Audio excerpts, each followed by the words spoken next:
All right, so good morning, everyone, and welcome to the 11th New England Workshop on Software-Defined Radio, or NEWSDR 2021, or as some people refer to it, NEWSDR. That's unofficial. It's pronounced NEWSDR. Okay, my name is Alex Wiglinski. So I'm a professor here, as well as recently Associate Dean of Graduate Studies at Worcester Polytechnic Institute, or WPI, as well as one of the co-organizers of NEWSDR 2021. And on behalf of my co-organizers and myself, welcome to this exciting annual event. We're in our 11th year of this tradition of bringing together folks interested in software-defined radio, cognitive radio, and other forms of wireless technologies. And we have an awesome program today that is going to be hopefully for the rest of the community, really enriching and bringing people together about the latest and greatest in this fantastic technology that will change the world. All right, so what is NEWSDR? What is SDR Boston, which is you see everywhere kind of tagging up with NEWSDR. So the Boston Software-Defined Radio User Group, along with NEWSDR, we're a collection of SDR enthusiasts that really are everyone from novices who are kind of hey, what's this SDR thing? And maybe you have a small, simple device that you do a little bit of SDR experimentation, all the way to the uber expert, right? Folks that write machine level language and stuff that run these things, right? And this environment, this organization, this community really is about networking and exchanging ideas on the latest and greatest in this area, right? And all these technologies and all the going-ons in software-defined radio. So, and NEWSDR is our flagship annual event. And so we have this history ever since 2011. We've been at Boston University, Northeastern, WPI, and we kind of rotate around. We've been at Tufts, we've been at UMass Boston. The last year and this year, because of the pandemic and for everyone's safety, we've been going virtual. So this is our second attempt at doing a virtual event, and we hope that this is going to be really rewarding for everyone. So it's not just a workshop. This is about community, right? And it's all about bringing folks together in order to exchange these ideas. And as you can see, we're a whimsical bunch, and this is just the co-organizers. You can imagine what everybody else is acting amongst themselves. So this is a really exciting annual event. And here are my partners in crime. That's actually drawn to true scale. That's Neil Pandia, Mike Rain, that's moi, Alex Wiglinski, John Svoboda, and Yosef Naderi. We are the folks that put together this event every year. So thank you again for coming together. And, hopefully we will do the best we can to make this experience really rewarding, high return on investment. Like everybody comes out of this event at the end of the day saying, wow, can't wait for 2022, okay? Our agenda is action-packed, so we have a really tight time frame today. We're going to start in a couple of minutes with the opening talk by Mr. Ira Keltz from the FCC, and then we progressively go through talks from Dr. Ashley Zotter-Vanderlei, sponsor talks, poster sessions, interactive virtual conference environment, networking opportunities, our spotlight talk by Professor Manisha Ghosh, and then a collection of sponsor and technical breakout sessions in the afternoon. Oh, this is going to be really awesome today. We're going to be using, and we're going to have a session at noon, so please stand by at noon to go through this virtual conference environment called Gather. Here's like a screenshot. You're all going to love this, right? You're all going to be little avatars going through this virtual environment. We're going to try this out. We had a little bit of an experience with this earlier this year with our software-defined radio education panel. And we're going to try it at a large scale today. So, stay tuned at noon, but the environment's going to be open very soon. Again, great speakers, right? We have Mr. Ira Keltz from the FCC, Dr. Ashley Zotter-Vanderlei from the National Science Foundation, Professor Manisha Ghosh from University of Chicago. This is going to be a really awesome set of speakers. So please attend each one of these presentations. They're going to be totally awesome. Many thanks to our sponsors and exhibitors such as MathWorks, MediaTek, Link, NI, Edis Research, and Analog Devices. Additionally, our exhibitors are Deep Charge, Cesium, and Deep Wave Digital. Special thanks to all of them for supporting this event. And don't forget to connect to us online at www.sdr.boston.org. Okay, we're found online, and you can join our Slack channel, our LinkedIn page. There's other resources that you can check out at that address, like for all you SDR folks part of this community. So with that, I am going to invite, Mr. Ira Katz into our room. So let's see if this works. Let's see if technology is working today. So with that, there we go. So hello, Ira. Let's see. Audio still connecting. Yeah, technology, eh? Like it was like SDR. Like if Zoom was like SDR, this would be like the absolute best thing on earth. So Ira, are you there?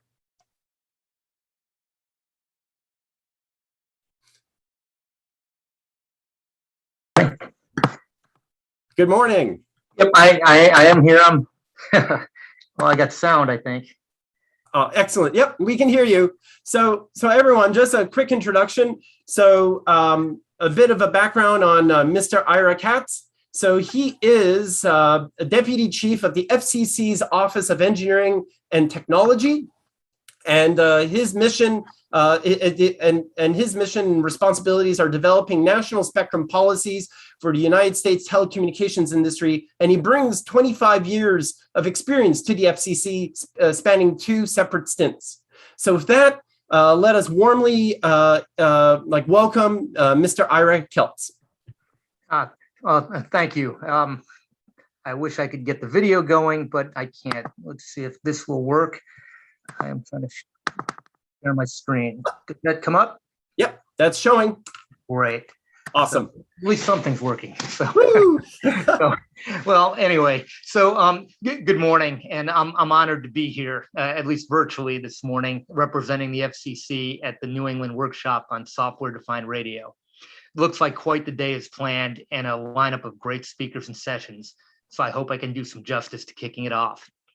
As a group, you are the innovators, the tinkerers, and the deep thinkers who continue to push the envelope and make it possible for us at the Commission to continue making more and more spectrum available to meet the needs of the American public. It's through efforts such as yours that we now have ready access to powerful technology. What was only on the pages of sci-fi novels or seen on Star Trek or the Jetsons is now reality. Not that long ago, no one could have envisioned that we would all be walking around not only having all of human knowledge at our fingertips, but expecting it to be available anywhere at any time. Our cell phones are like Captain Kirk's or Picard or Janeway, if you're a little bit younger than me, like their communicator. And we routinely talk to our devices, Alexa, Google Home, and the like, and expect immediate feedback. Technology innovation has been moving fast and accelerating. The workshop website says the workshop provides a forum for SDR enthusiasts to get together, collaborate, and introduce SDR concepts to further their knowledge of SDR capabilities and available resources. So with that, let me start by talking about some of the resources the Commission makes available so you can continue pushing the limits of technology. My office, the Office of Engineering and Technology, runs the Commission's experimental licensing program. These licenses allow you to try out and test new devices and ideas. We offer narrowly tailored licenses for well-defined experiments, as well as more flexible program licenses to qualified entities that allow more expansive test programs. We've also created innovation zones. Currently, there are 4 being managed by Platform for Advanced Wireless Research Program Office. We've established innovation zones in New York City and Salt Lake City, and more recently, just a week or 2 ago, in Raleigh, North Carolina, which will be focused on UAS uses, and Boston at Northeastern University, where the DARPA developed Coliseum, the world's largest network emulator, will be housed.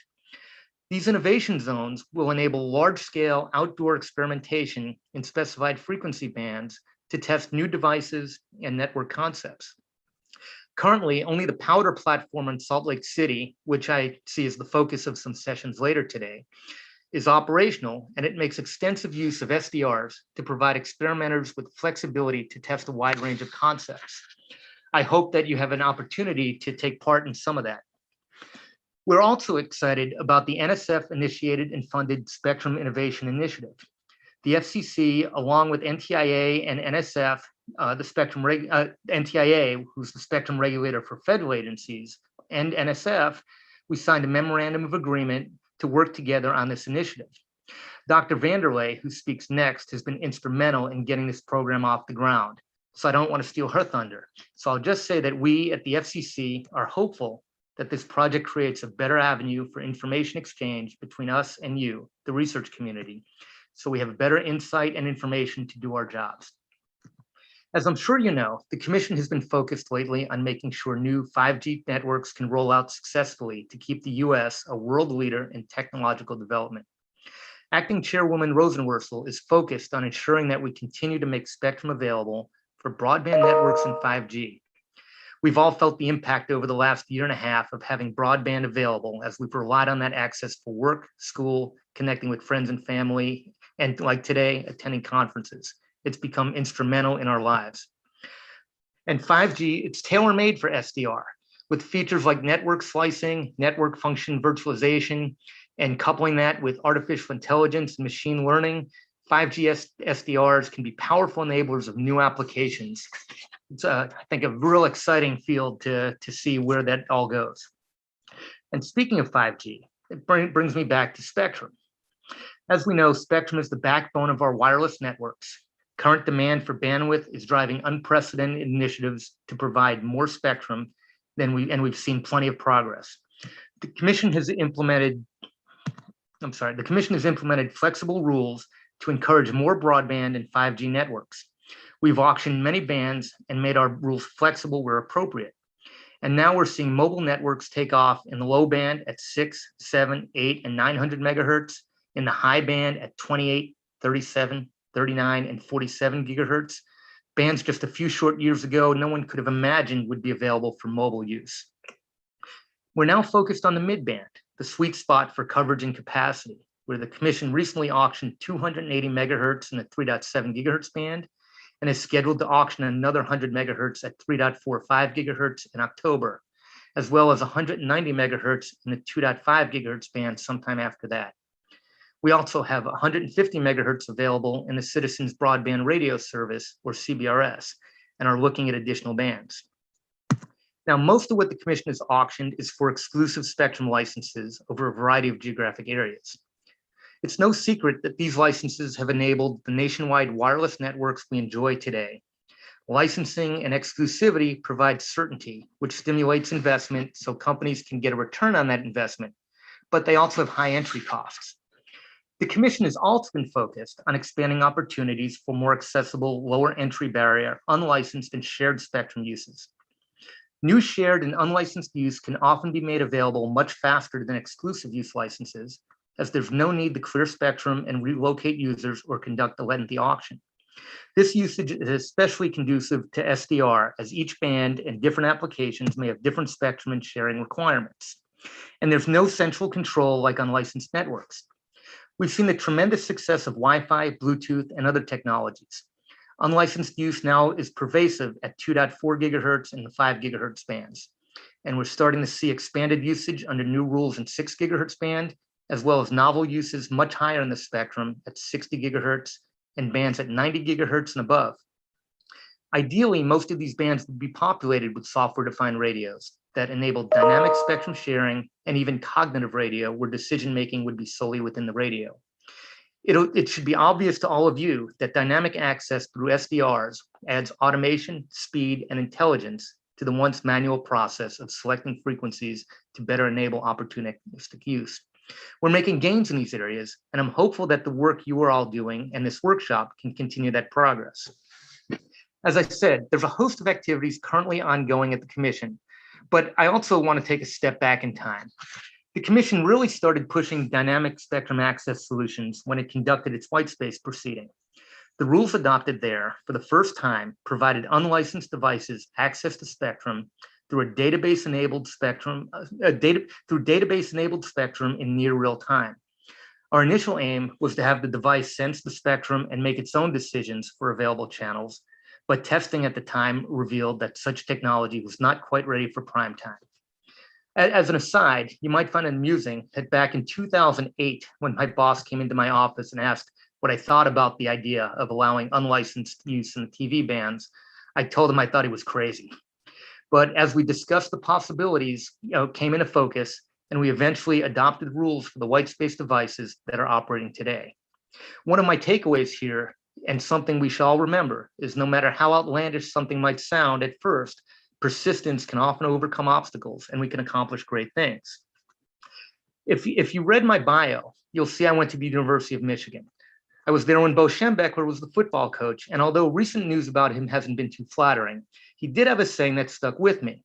What the mind can conceive and believe, the mind can achieve. I hope you find wisdom in these words too. Keep thinking big and pushing the bounds of technology. Now back to the regularly scheduled presentation.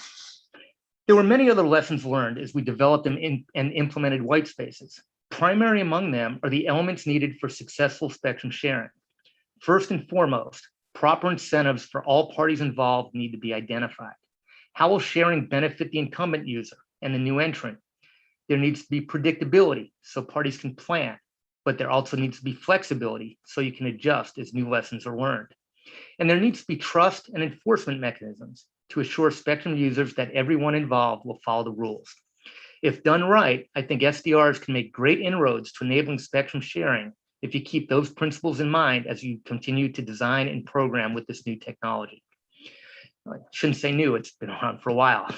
Especially, I think SDRs can really help with the need for flexibility and in building trust and enforcing the rules of the road. Now, the thing about spectrum sharing is it's not easy. Finding solutions to each of those enablers is hard work. Some of the most difficult spectrum issues the Commission is dealing with today revolve around spectrum sharing. Well, why is sharing so hard? Well, it usually means someone has to give something up, and that really isn't in our nature as humans. In fact, when thinking about it a few years ago, I remember dropping my kids off at daycare and seeing a very prominent poster on the wall with toddler rules of sharing. First rule was, if it's mine, it's mine. And that's sort of like your spectrum incumbents. The current spectrum users don't want to give anything up. The second rule, if it's yours, it's mine. And that's sort of like new entrants, folks who want to share the spectrum. These ideas work against each other. But there's hope. Robert Fulham, in his book, Everything I Need to Know I Learned in Kindergarten, said to share everything. Now, maybe that's a bit too much, but when thinking about how to access new spectrum bands, keep the sharing enablers in mind. I'm hopeful that this will get easier as you continue to develop more sophisticated SDRs and build the trust within the spectrum community so they'll work as intended and allow more spectrum access while protecting incumbent users from harmful interference. So you might ask, how did the commission apply those lessons learned? Well, the next iteration of dynamic access can be seen in the CBRS in the 3550 to 3700 megahertz band. We built on the white space experience and created a truly dynamic system in which sophisticated real-time database or spectrum access system dynamically assigns users in near real-time across geography and spectrum to enable sharing among 3 tiers of disparate users with differing uses and interference protection rights, including Navy radars and satellite Earth station receivers, auctioned protected access licensees or PALs, and general authorized users who operate similar to unlicensed type users. This system relies on real-time feedback from environmental sensing capability sensors to detect the presence of Navy ships, as well as sensing at the base station receivers. All this information is continuously updated, and the database can adjust any user's channel assignment at any time. The commission also wanted to ensure that this service was accessible to small and local businesses and auction the PALs on a county-wide basis, the smallest auction area we've ever used. The auction for protected area licenses was completed a year ago in August 2020, and if early indications are a sign, it looks like this service will be a resounding success as there were well over 100,000 devices already deployed. Getting to this point was only possible due to advancements in the technology, but also we were able to build trust with the Navy and that the system would work in a predictable way and that the SASs would be able to manage the spectrum and avoid CBRS users from causing harmful interference. So what's next? The commission recently adopted rules to enable unlicensed devices to share the 6 gigahertz band with fixed microwave links and broadcast auxiliary service stations. Those new rules also rely on a database access mechanism similar to white space, more so than CBRS. And we continue to look up and down the spectrum to make as much spectrum available as we can. I don't think we know where the limit is anymore, as there's increased interest in spectrum bands well over 100 gigahertz, and we don't yet have 5G fully deployed, and people are already talking about 6G. However, for the foreseeable future, mid-band spectrum will continue to be the sweet spot for its ability to provide capacity and coverage. And because all the spectrum is already in use in some form, this will mean more spectrum sharing among all types of services, from mobile broadband to fixed and satellite services, to radio astronomy, to navigation, radar, and more, and among different applications like Internet of Things and drones and anything you can think of. The best way for this to happen is to rely on the work you are all doing in pushing the state of the art in technology. I want to mention one more area the commission is looking into: Open RAN, another area where SDRs can be instrumental. Open RAN has the potential to increase competition, reduce costs, and increase security in our networks. The commission has been soliciting comments on this technology and suggestions for any actions it might take. And I encourage all of you, if you have ideas, to please let us know. So I'll conclude by saying that the commission wants to hear from you, to know and understand the work you're doing so it helps us ensure that the American public has access to the best communications network systems in the world. I encourage you to get involved in our rulemaking proceedings, make your opinions known, put technical information on the record, and just really help us out as we continue to work through all these difficult spectrum issues. Thank you for listening. It looks like it should be an interesting day. Thank you, Mr. Keltz. Of course, I'm the one. There's probably a lot of people. Actually, we have about like 56 people watching right now, and of course, more people will be joining and such and watching this later. But that was an awesome opening talk. Thank you so much. Thank you. Well, unfortunately, we don't have time for Q&A now, but if you're around later in the gather, there'll definitely be a lot of folks who would love to interact with you one-on-one in that virtual conference environment. But that was an awesome presentation. Thank you so much. Oh, you're welcome, and I'll see if I can be around. I can't Thank guarantee you. it. Thank you so much. Thank you. Thanks. So next up is Dr. Ashley Vanderlei from the NSF. So we are very, very honored to have her. And let's see. Okay, excellent. Phew, like I'm always worried with Zoom, like, is like, will like some point will like, the video conferencing gods punish us saying like no bandwidth for you, but no, thank goodness. So Dr. Vanderlei, welcome. Thank you. Thank you very much. Awesome.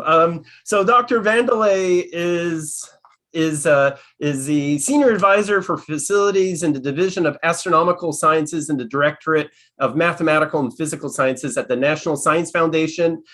She joined the Division of Astronomical Sciences in 2007 as a program director. And among other hats that you wear, like you've represented the NSF on the NTIA's Interagency Radio Advisory Committee and its subcommittees. Also, it looks like you completed your master's and PhD in astronomy from the University of Maryland in College Park. So folks like myself, way before the SII program and such, I'll say, astronomy? Why astronomy? Who cares about, how are they connected with spectrum? And it's like after the past year and a half, 2 years of collaborating with astronomers and remote sensing folks, very much so. And we're really I think following after Mr. Keltz's talk and now yours, I think it's opening up this sort of great viewpoint on spectrum and how software-defined radio and cognitive radio technology fit together with communities like the radio astronomy community. So again, many thanks for joining us, and the floor is yours.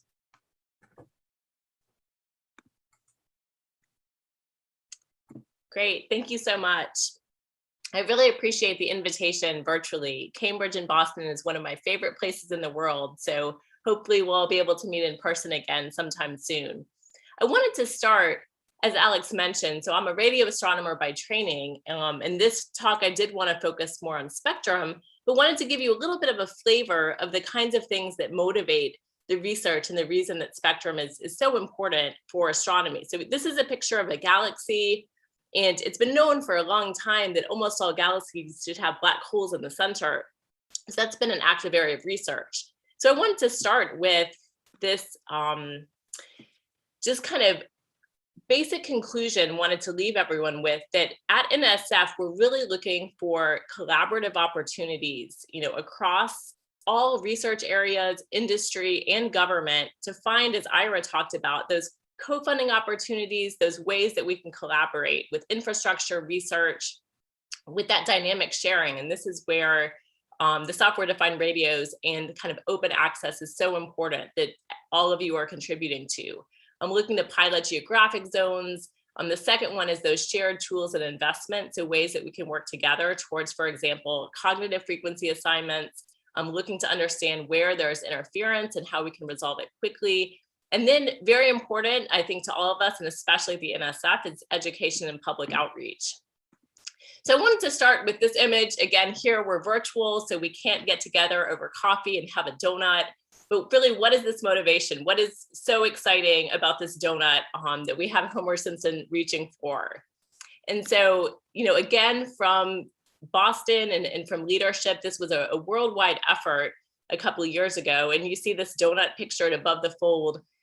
Newspapers worldwide. What was so exciting about this particular donut? Well, this was the first image of the event horizon of a black hole from the galaxy M87. So this was done by the Event Horizon Telescope collaboration. And as Ira talked about, some of these challenges that we're facing in spectrum, these are not easy challenges. These are hard, these are difficult. But if you look at what the EHT collaboration was able to do together, this is a worldwide collaboration of telescopes. And I want to emphasize, if you look at where these telescopes were, they were able to phase up a 1 millimeter, 230 gigahertz observation. So phase that up, all of these telescopes worldwide, acting in unison as a single telescope so that you would get as if you had a telescope the size of the Earth, essentially, to be able to have that precise view and get that image of the event horizon. So just absolutely incredible technology. And these are the kinds of things, as Ira said, even if it seems impossible or challenging, I think with the ingenuity and the work that we have together, we can actually solve these challenges and we can really move forward in an incredible way. So I really wanted to start with highlighting this, especially because so much of the leadership from this project came right from the Boston, Cambridge area where this virtual workshop is being hosted. Now, another example from astronomy that I just want to mention that I think is really exciting. So we're all focused on the electromagnetic spectrum, but there's a new window on the universe that was just opened up in the past couple of years, gravitational waves. So this is something that had been predicted for a very long time, and it was absolutely groundbreaking when LIGO was actually able to detect those ripples in space-time as black holes are merging and causing the ripples. But one thing that was challenging is if you just get these ripples in space-time and you detect gravitational waves, it's hard to know from an astronomical perspective exactly where is that coming from, what can you correlate it with. So it was very important to actually detect an electromagnetic counterpart to the gravitational wave so that you could pin down what was the cause of this gravitational wave and really start to study and understand better. So I wanted to highlight this first detection of a radio counterpart from an electromagnetic wave, came from this list of authors here. And so this really highlights why access to the radio spectrum matters. So if you look, this is a picture of the Very Large Array in New Mexico. Many of you might be familiar from the movie Contact. So this detection of the electromagnetic counterpart of the gravitational wave was made at about 3 gigahertz. There was about 2 gigahertz of bandwidth. They had about 1.4 after they removed some of the radio frequency interference, which is standard practice in astronomy, so a very wide bandwidth. But what I wanted to emphasize in this observation, less than 50 megahertz is actually allocated to the radio astronomy spectrum. But astronomers are able to access a much wider bandwidth because they observe passively, so they don't interfere with anybody else. And they've chosen to put their telescopes in very remote locations where you can generally, at least in the past, avoid lots of interference. But what if astronomers only had that 50 megahertz access, right? As we're moving to this environment where there's more and more access, there's more spectrum being used, airborne, from space, et cetera. What would happen if astronomers only had that 50 megahertz? So I ran the calculation. If you have the full 2 gigahertz, you can make that observation in about 5 hours, which is essentially what the astronomers did. 5 to 6 hours, they were able to make this detection. If you only had 50 megahertz bandwidth, it would have taken 185 hours constantly integrating on that spot in the sky to make this detection, more than 1 week. And actually the source faded by then. And so essentially we never would have been able to find this electromagnetic counterpart of this gravitational wave. So just really wanted to highlight, as we're all thinking about, progressing technology and moving forward, this is kind of in every area in science, also, of course, in communications and all these areas, there's this demand for wider bandwidth to be able to push the edges of our knowledge. So this is, I think, a great example. Another one just want to highlight again. So when astronomers look at galaxies, I think we're all used to looking in the visible. So you kind of see what stars look like. Maybe you've seen the Milky Way. If you look at other frequencies, you learn other things about the galaxies, whether it is gas flow. At the bottom left, you actually see molecular gas and atomic gas. So this is what you would see, for example, the molecular gas, carbon monoxide. So the 1 to 0 transition of carbon monoxide is at 115 gigahertz, but this is at rest. And so one thing I wanted to show here is if we wanted to study sort of the cutting edge of galaxies that are much farther away, for example, at redshift 5. So we're trying to study the early universe. These are actually moving away from us. So those frequency bands are going to be redshifted to a much lower frequency. So you see at the bottom left of this plot, the CO 1 to 0 transition is then actually shifted all the way down between 15 and about 50 gigahertz. And so this is where the challenge that historically, astronomy studied things much closer, spectral lines at rest. But as we're moving to sort of push the limits of our knowledge and study the very early universe, it becomes much more difficult because, of course, astronomy does not have exclusive access to those frequency bands. And so you see all these different transitions and the different telescopes that are being planned or considered or exist, like ALMA. You can see where the different transitions of that molecular gas can actually be observed. So as Ira said, the radio environment as we know it is changing rapidly. There are billions of devices, and I think this is really remarkable that there's more wireless devices than there are people on the planet, and you see this curve just increasing as a function of time. Now, I think everyone on this call is probably quite familiar with the spectrum, and I think it is, really worthwhile noting that there's a portion that's regulated, and of course there's a portion that is not as strictly regulated, but even there, scientists use that, and I think it's going to be more and more explored beyond science as well for other applications within industry. Now, I wanted to kind of zoom up because when we talk about spectrum, this is kind of that static chart, where as a function of frequency, there have been historic divisions. And so we're really interested, as Ira discussed as well, in moving towards a more dynamic allocation of spectrum, rather than just considering these more static allocations or allocations that are strictly geographic in nature. So if you zoom in on that one little part of the spectrum, this is one example of where you can actually see, there's lots of different services kind of plugged into this small amount of spectrum. I've circled the two places where radio astronomy has an allocation, but as you saw from the early examples, of course, astronomy science does extend beyond that. And of course, all of these other services are also looking for wider bandwidths or ways to expand their functionality. So we really do have a challenge here.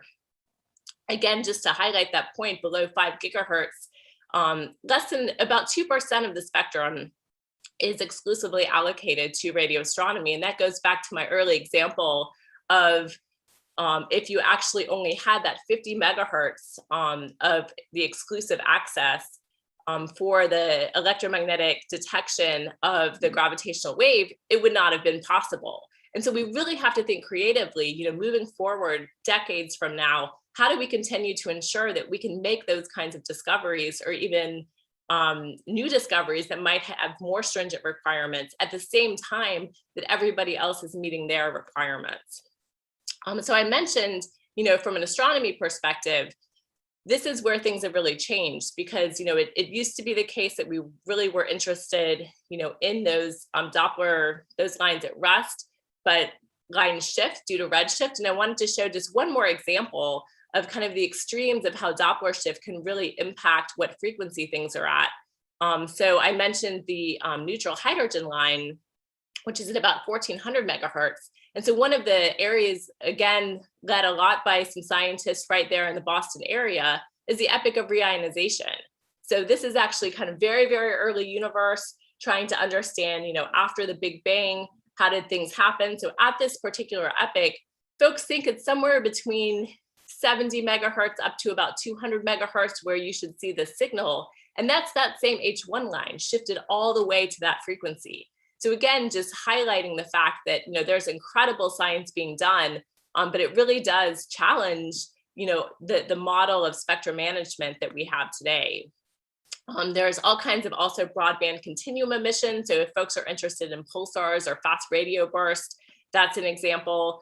And then did want to just emphasize again that traditionally we could say astronomers go put your telescopes in a remote area, but as we move towards more and more satellite constellations and other kinds of moving emitters, the Internet of Things and all kinds of wearable devices, this becomes much, much more challenging to continue in this model. So I've already mentioned the challenges to science, but I now really do want to emphasize that we have challenges as well with the commercial, with public safety, national security. And so this is where we really wanted to find, are there technical solutions that can be found kind of across the board to address not just these demands that we have for science, but also more broadly for all of these challenges that our nation is facing. So NSF supported research has relied, traditionally on access to the spectrum, but it also has been funding things that catalyze the efficient usage of spectrum. So we have research and funding in the active areas, CubeSats and radar, and then of course the passive listen only kinds of applications that I've discussed previously. So this is what is really exciting and kind of new at NSF, Ira alluded to this. So we put together an NSF-wide coordination group where every single directorate gets together, has a representative, and we meet regularly to discuss what are the needs, what are the funding opportunities, and how can we work together to solve some of these issues and provide funding opportunities for you, for the community, to really engage in these difficult challenges that Ira mentioned. So these are the team members on this group. I wanted to highlight Tiaga in computer science, who's done a lot of work on power, Alex Marat and John Chapin, who recently joined us and is leading some efforts in the dynamic sharing, and also Jonathan Williams, our chair. And so this team put together the Spectrum Innovation Initiative. And as Ira said, we're super excited about this, and also the collaboration with NTIA and FCC to really ensure that the funding opportunities here lead to directly addressing all of those challenges. And this is where software-defined radio and all of the collaborative work that is done there is going to be really critical moving forward. So I'm going to just spend the last 2 or 3 minutes just quickly walking through this, and then we'll conclude so we have a couple time for questions. So the Spectrum Innovation Initiative has 4 base pillars. Again, this was stood up in 2020, and we're really hopeful that there will be new funding opportunities moving forward as well. So the National Radio Dynamic Zone, we've had a Dear Colleague letter out for about 1.5 years.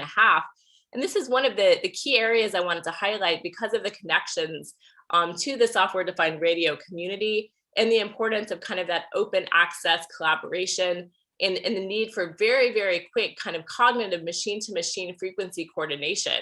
And the concept is similar to those power sites that you might be able to have testing of new frequencies within a given zone, but you don't want to be able to have any kind of interference to incumbents outside, and eventually get to a point where maybe for some point in time, you can have an allocation that is more dynamic than just that static as a function of frequency or by geographic location.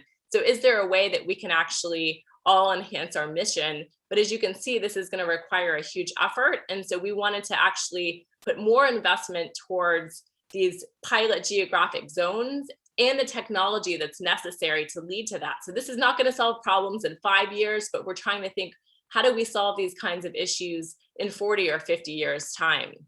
The next is the National Center for Wireless Spectrum Research. So we've had a solicitation out, and we do expect to make an announcement for this award in the coming weeks to a month. So very excited about this as an opportunity to really bring together government, academia, industry, and be a place and a hub for a lot of these questions, research, and also education and public outreach. The third pillar is integrative research. So again, NSF, all these directorates have a lot of funding opportunities in their silos, but the idea here is to bring together opportunities that cross different boundaries. So SWIFT, most recently, is a great example that is actually a collaboration across engineering, computer science, MPS, and geo, to find some of those opportunities where there's a challenge, but we're trying to get different communities to work together. Ira mentioned the platforms for advanced wireless research, and those innovation zones are really, really crucial. So we're very excited about this and the work Tiaga has done and the leadership FCC has shown in those innovation zones to really be able to move the ball forward here. Here's where a couple of these advanced wireless test beds are currently located, and we're really excited in the next year or two to hopefully start standing up some new national radio dynamic zones as well, for more of this dynamic testing and moving the ball forward on that. I think it's important to mention workforce development. Again, lots of great work has happened here, but in terms of software-defined radio, I wanted to also leave you with a challenge to continue to think about how you can reach out to K through 12, to undergrads, to get them engaged in the software-defined radio community, to get them engaged in the questions and problems, because everybody has a cell phone. Everybody should understand the need for spectrum. And I think it's a fantastic opportunity to be able to kind of grow the workforce, to train folks in this area, and get them excited about it. So really wanted to leave you with that challenge. And of course, that's something that NSF is very passionate and finds, very important to broaden participation and get that workforce development. So again, I brought these up in the beginning, all of these collaborative opportunities, things we really want to promote moving forward. I think there's lots of great opportunities. It's difficult, it's challenging, but I think there's so many examples where scientists have overcome great challenges to find solutions. And so this is really what we want to work towards. So look forward to any questions and comments. You're always welcome to email our group in Spectrum Management or contact me. And again, really appreciate the invitation to speak to you today. So thanks so much. Well, Ashley, thank you very much for the presentation. It's very insightful. It's great to see sort of like, especially the timeline and the evolution of particularly this really important topic because of how it impacts all of us. I guess a couple of questions. Well, you already answered one, which is like when the decision for the SII Center will be made, because it's like, refresh, and it's like no announcement. And there are probably several folks that are kind of keen on seeing what happens, because that's a huge investment on the part of the NSF and other organizations with respect to that, like to have a single hub in the United States within with respect to spectrum. I think one thing that's like in the back of my head, there's this voice, and yeah, like if my students always like in class, like Wiglinski, what are you listening to? Is with respect to like right now in Congress, we're talking about like this huge infrastructure bill and broadband. Broadband is like there, and it's like, and after what we saw of COVID, it's like spectrum, broadband, 5G has gone from like something where nobody had to worry about to like, hey, school kids, we don't have broadband. And, like the horrible images of like kids outside Taco Bell or your preferred fast food joint trying to get internet connectivity to do homework. Like, is there like, will there be, like, in your opinion, or is like, or thoughts on like cross-pollination? Like you mentioned workforce development, that's huge. That's another thing. And then there's, of course, the digital divide. And then, and I don't even know, and now, and with spectrum, like synergies between all of that, because I think like the last slide that you described there, I think like broadband is like first and foremost, almost like really almost like a critical topic of like national importance for all of us, right? So I'm not sure if you can go in a little bit more detail about that. Yeah, that's really a great question, Alex. And I mean, I think you really hit on the crux of it, right? Where we look at the last year and a half, and in order to participate in school, to participate in government, to participate in people's jobs, they did need access to broadband. So it really highlighted sort of that digital divide, as you mentioned. And so I think here, again, there's all kinds of ways, there's solutions to kind of get to getting that broadband. And so I think this is where we do want to work together to see in a given place or given location, what is the challenge?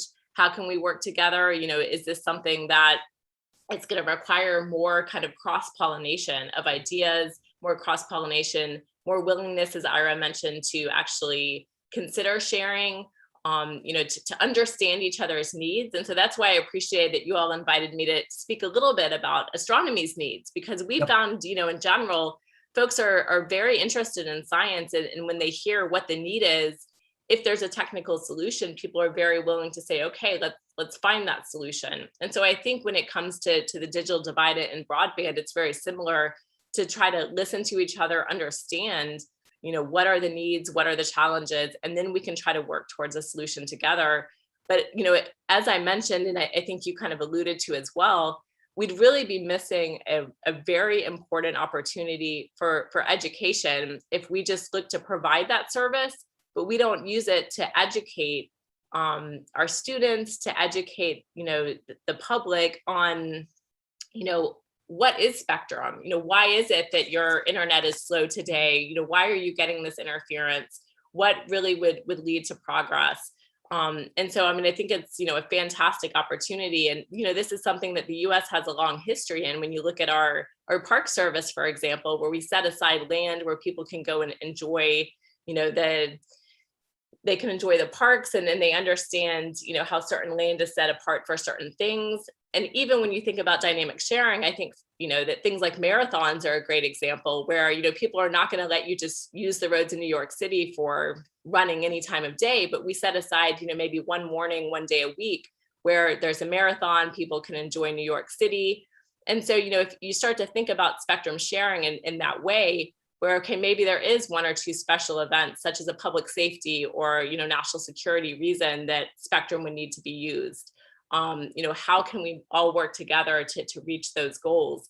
And so again, this is really, clear communication, education, but this is where, this community in software-defined radio, and you look at the kids that love, coding, and they love learning coding. And so you start to think, hey, is there an opportunity to tie, those coding education opportunities with, needs for the software-defined radio as everything is becoming open access, and also, educating folks of the needs and what the challenges are. So we're really all pulling in the same direction instead of fighting against each other.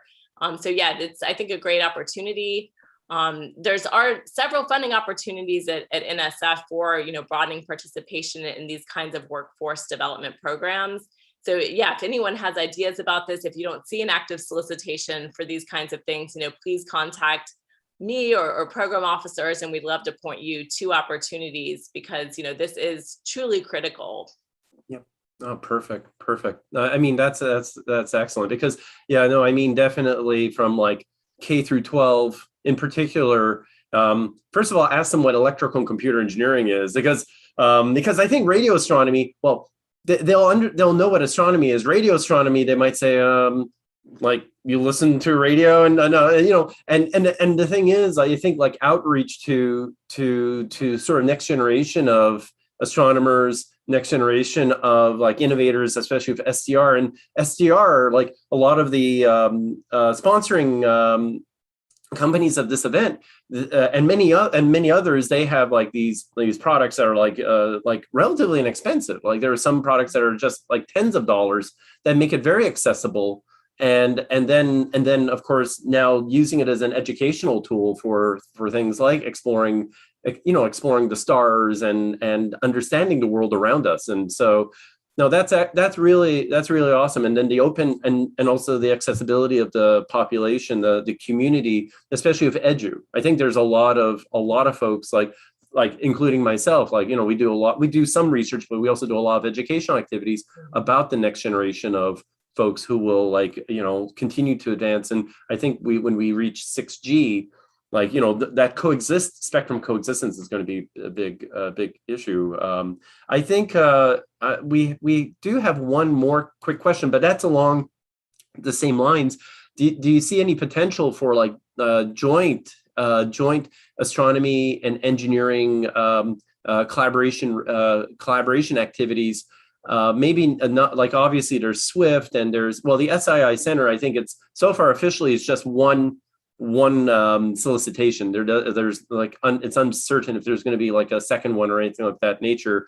But so SWIFT is one such program. Are there any other programs at the NSF that encourage that sort of collaboration between those two communities in particular?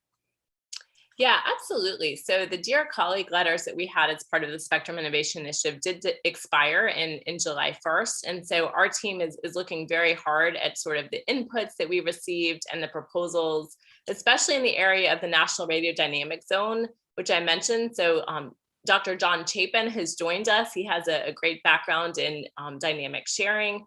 So he's been working to consider all of those inputs, those kind of preliminary supplements that we gave out related to the National Radio Dynamic Zone, because this really is, the crux of engineering, computer science, and the scientific needs kind of all coming together. So that would be a place that we're anticipating and looking forward to some new opportunities in the future. And then, of course, SWIFT was a great example. And so I would just say, keep your eyes open. We're very, excited to continue in that way. So. Thank you. So Dr. Ashley Vanderlei, thank you so much again for your time. This was an excellent presentation, and hopefully you will stay around in the gather if time permits, but thank you so much again. Absolutely. Thanks for having me. Thank you. Take care. Thank you. So with that, excellent presentations from Mr. Ira Keltz and Dr. Ashley Vanderlei, we now start in our program with the what we call the sponsor presentations. They're about 15 minutes each from our sponsors who generously support NEWSDR 2021. And our first Our first presentation is from Dr. Ty Speedle from the company Link. And they have a very, very exciting product with respect to satellite communications and 5G. I think I got that right. Right, Ty? Yeah, it's any 3GPP protocol, right? So 5G is included, but 4G and 2G and 3G as well, right? So, but thanks a lot, Alex. My pleasure. So with that, please take it away, and thanks again to Link for generously sponsoring NEWSDR 2021. Yeah, very good, very good. So let me pull up my charts here, and I can go ahead and get started. I've got quite a few here, so Alex, I'll rely on you to keep me honest here on timing. Just kind of, push me through, let me know when we're kind of getting close. So will do. Yeah. So as Alex mentioned, by the way, my name's Ty Spett. I'm the co-founder and CTO here at Link. At Link, we have a novel concept for satellite communications, which ultimately will allow us to provide global ubiquitous connectivity directly to the cell phone in your pocket. And I'll explain how we do that and sort of what that means here in a moment.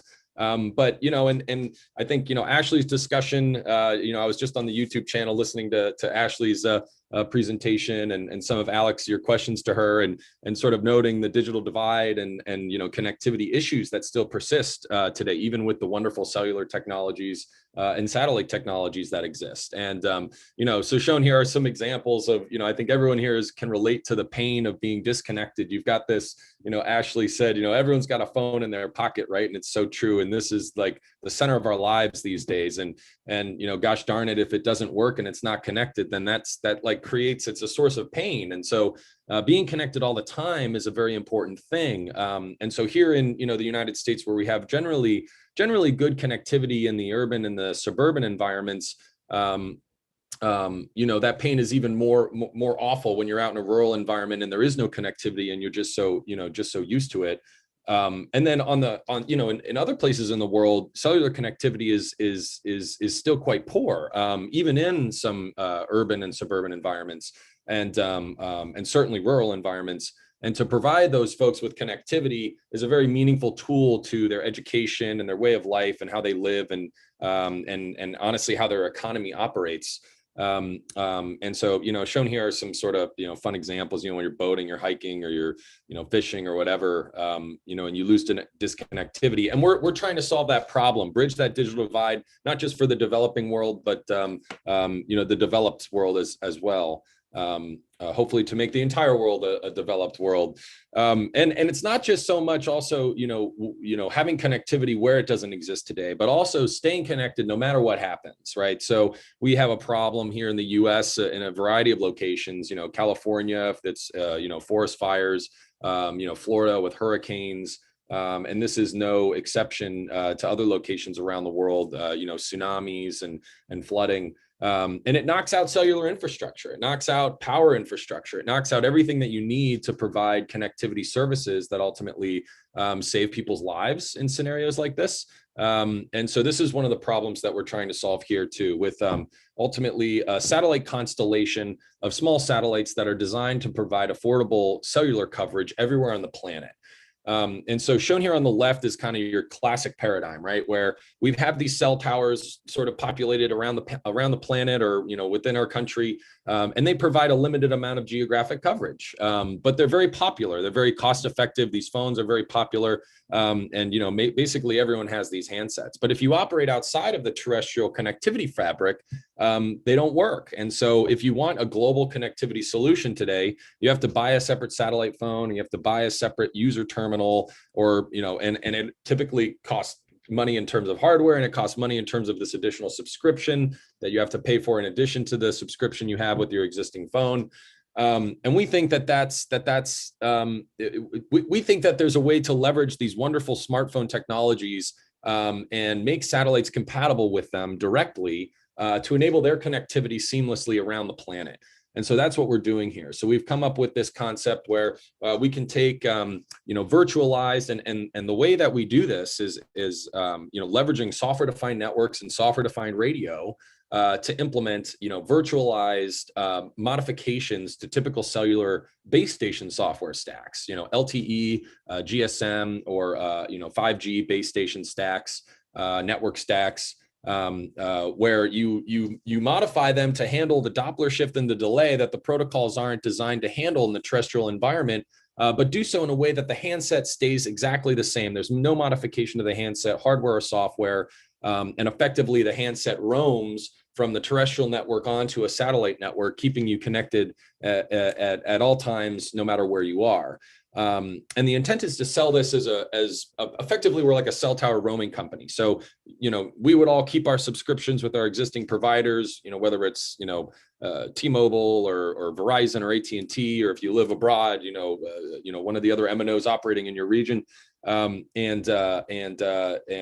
you'd keep your same handset, and your existing phone would work, right out of the box. What's fascinating about this is that if you look at the economics, the terrestrial network has not actually expanded that much, particularly in the US and other developed countries, because of the fact that the economics for building a cell tower sort of degrade when you get out to rural areas, because population density goes down and revenue density goes down. And so when you put a cell tower up on orbit, the ultimate high ground, if you will, you actually get a 10,000x reduction in cost per square mile, which allows mobile network operators to monetize their spectrum in areas where they can't profitably deploy it today. So this makes MNOs happy. This makes consumers happy. You and I happy, and it also makes regulators very happy, because you can now provide coverage to the entire population of your country without building out additional terrestrial infrastructure. So here's I won't linger on this too long. There's going to be a breakout session, and I suspect folks may have some questions. But at a high level, the architecture, as I mentioned, it's a software-defined network in space, flying networks in a box on the edge, to deploy these service links or these payload links using the UHF cellular band. So as I mentioned, we'll partner with MNOs to provide extended coverage for their network to their subscribers in the form of effectively what looks like a roaming agreement, and deploying these proprietary LTE and GSM air interfaces, which we've patented to handle the Doppler shift and the propagation delay.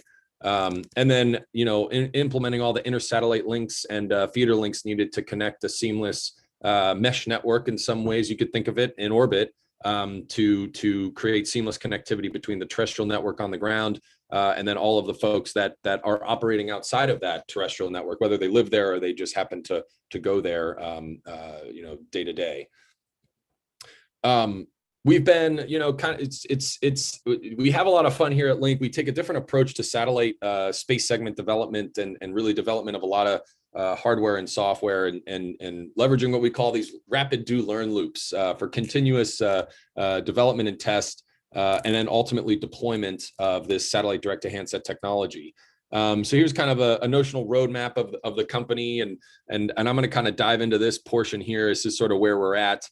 In terms of our development, rapid prototyping and on-orbit testing campaign, leveraging cargo resupply vehicles. So this is a Cygnus spacecraft, and the International Space Station, and SpaceX ride shares. And then ultimately, starting next year, we just actually filed for a license with the FCC to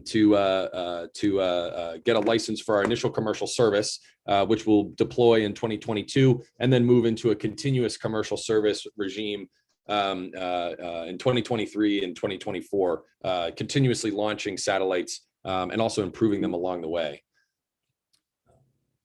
Here's a quick sort of roster of our missions to date. So I mentioned we developed these satellites in these rapid do learn loops, and developing new software to run on our software-defined radios, and the computers on board, implementing these SDNs and SDR capabilities to incrementally qualify, prove out, and then ultimately enhance this communication service using these 3GPP protocols. We're focused right now on GSM and LTE, but NR is, we were talking about 5G before. It is coming around the pike here.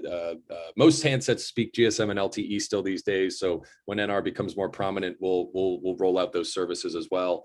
But 3 hosted payload missions completed at the beginning of the company's sort of campaign. And we've now got 2 free flyers on orbit. We actually just launched one this past July. Actually, it was June 30th.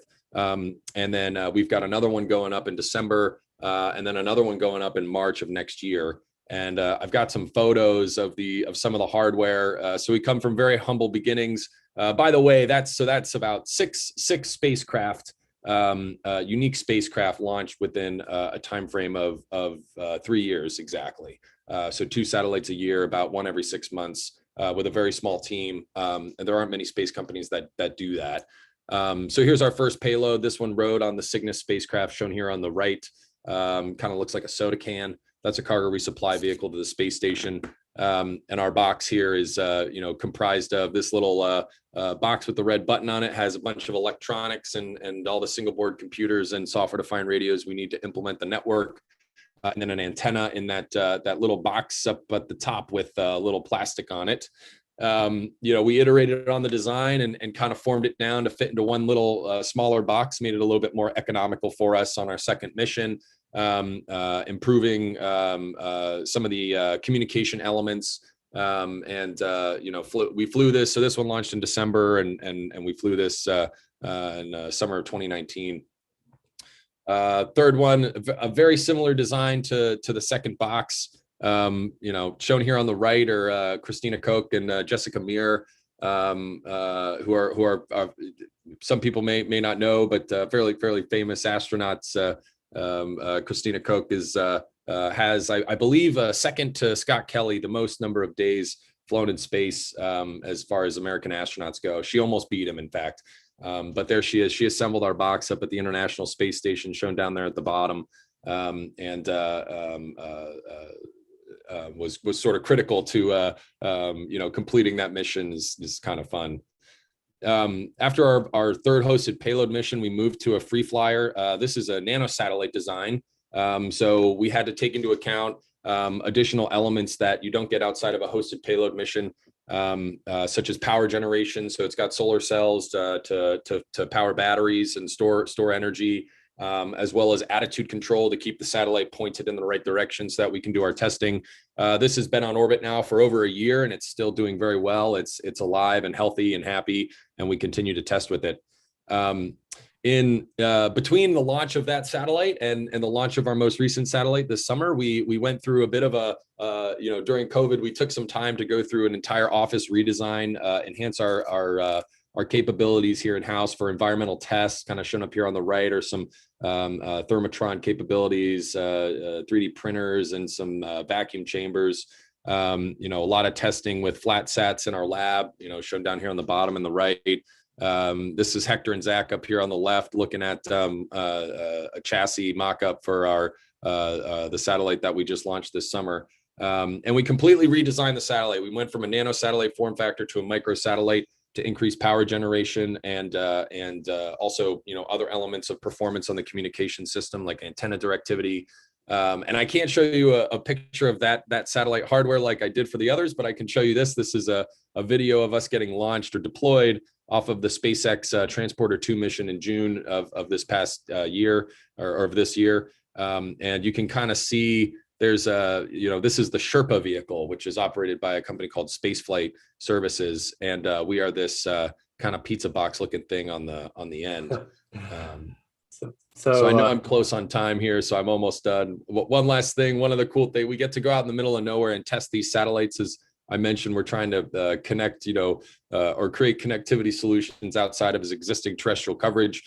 We have testing partners around the planet and licenses around the planet that we continue to utilize in places like New Zealand and the Falkland Islands and the Bahamas and Canada and in the US and Australia and a variety of other places. So have a lot of fun there. And then, please come by the breakout booth to learn more. As I mentioned, I try to go through this quickly to keep the time, but looking to interact with folks and kind of hear what they think and answer any questions. And by the way, we're hiring rapidly across the following disciplines. So if anyone has an interest in telecom, certainly everyone here has an interest in software-defined radio, or perhaps you're a space systems engineer, we'd love to hear from you and talk to you. So excellent presentation, Ty, and you actually raised a really important point. So for all our sponsors, There are sponsored breakout sessions in Gather from 12:15 to 2 p.m. Eastern time. So definitely check out Link and our other sponsors there, because it's a great way of like one-on-one interactions. Because, YouTube Live, it's great, but it's unidirectional. If you really want to to get as close to a conference environment without like physically traveling to location XYZ, this is the way. But Ty, excellent presentation. Thank you so much. Thank you. Thanks for having me, Alex. Thank you. Appreciate it much. So next up is from the MathWorks. My friend and math worker extraordinaire, Mike McLernan. So it looks like he's connecting, and so I'm not sure if I should be any I don't know how to start explaining MathWorks and their involvement in SDR, but they are one of the original sponsors of this event. So with that, Mike, are you there? I should be. Excellent. How are you doing? I'm fine. Yourself? And hopefully you're weathering this like hurricane weather that's slowly bearing down on New England, right? So Oh yes. So with that, Mike, the floor is all yours to talk about the great things that MathWorks has to offer with respect to SDR technology and wireless technology in general. Okay, let me go ahead and share my screen then.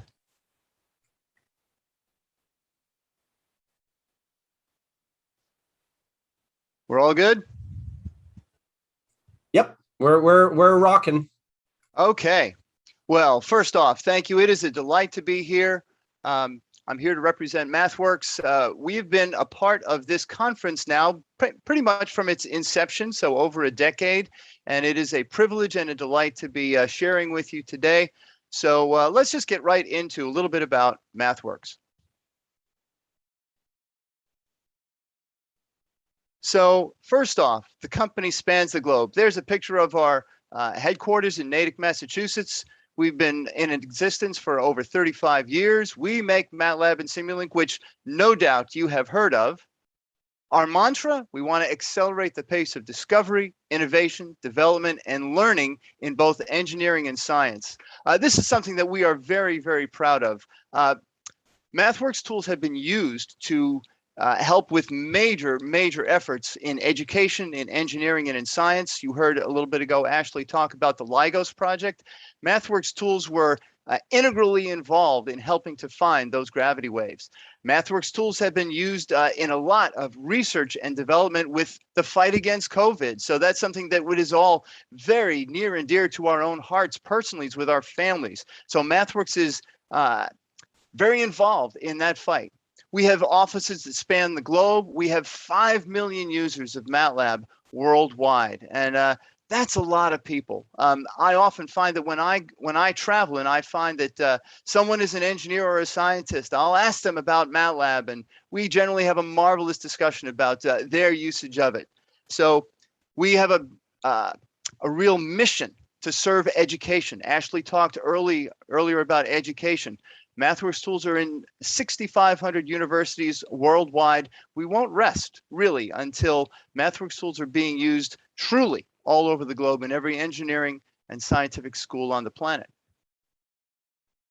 So our products cover all kinds of applications. This is a stale list of products that span control systems, finance, biology, aerospace, automotive, controls, signal processing.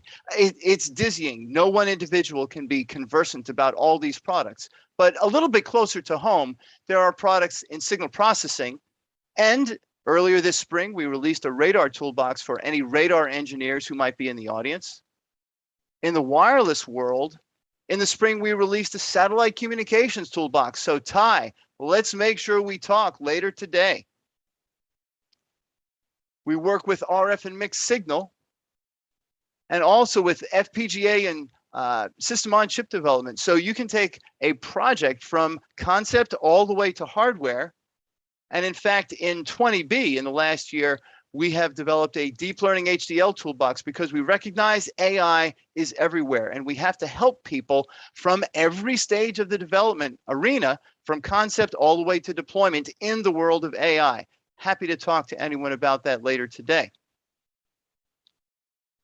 So MathWorks models wireless standards. Again, we're not putting satellites in space. We're not building cell towers, but we are providing the tools for you engineers to be able to do that yourselves. So 5G and LTE, the cellular standards, connectivity standards, including Wi-Fi and Bluetooth. So be it waveform generation, channel models, receiver designs, reference designs, and more recently, SATCOM in the SATCOM toolbox that I mentioned a moment ago.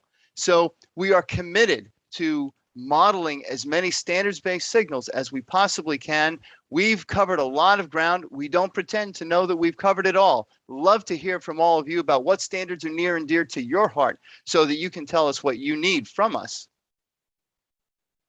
So one of the things that we've really enjoyed is our so-called wireless waveform generator app, because writing code to generate waveforms for testing, for verification, for algorithm development is beautiful. But if you can do it 5, 10x faster by not writing a single line of code, how much easier is that? So this capability can offer 5G, Wi-Fi, Bluetooth capability where without a single line of code, you can get the waveform that you need for your application. And if you need code at the back end of that, you can export your configuration to MATLAB code and then tweak it to your heart's content. So MathWorks has been modeling full links for a long time. We've been doing this on the order of 25 years, and it's gotten better and better over time. So before you see a notional transmitter, channel, and receiver, but let's dig in a little bit to each piece to see where MathWorks tools can help. First off, on the waveform generation end, certainly with all these standards-based and in fact generic waveforms, there's a lot of capability there. And then if you just need toolboxes to do frequency conversion, MIMO processing, OFDM mods and demods, channel models, you have toolboxes that will help there. Beamforming. In today's modern comm systems, beamforming is crucial. It is essential, be it cellular or for connectivity.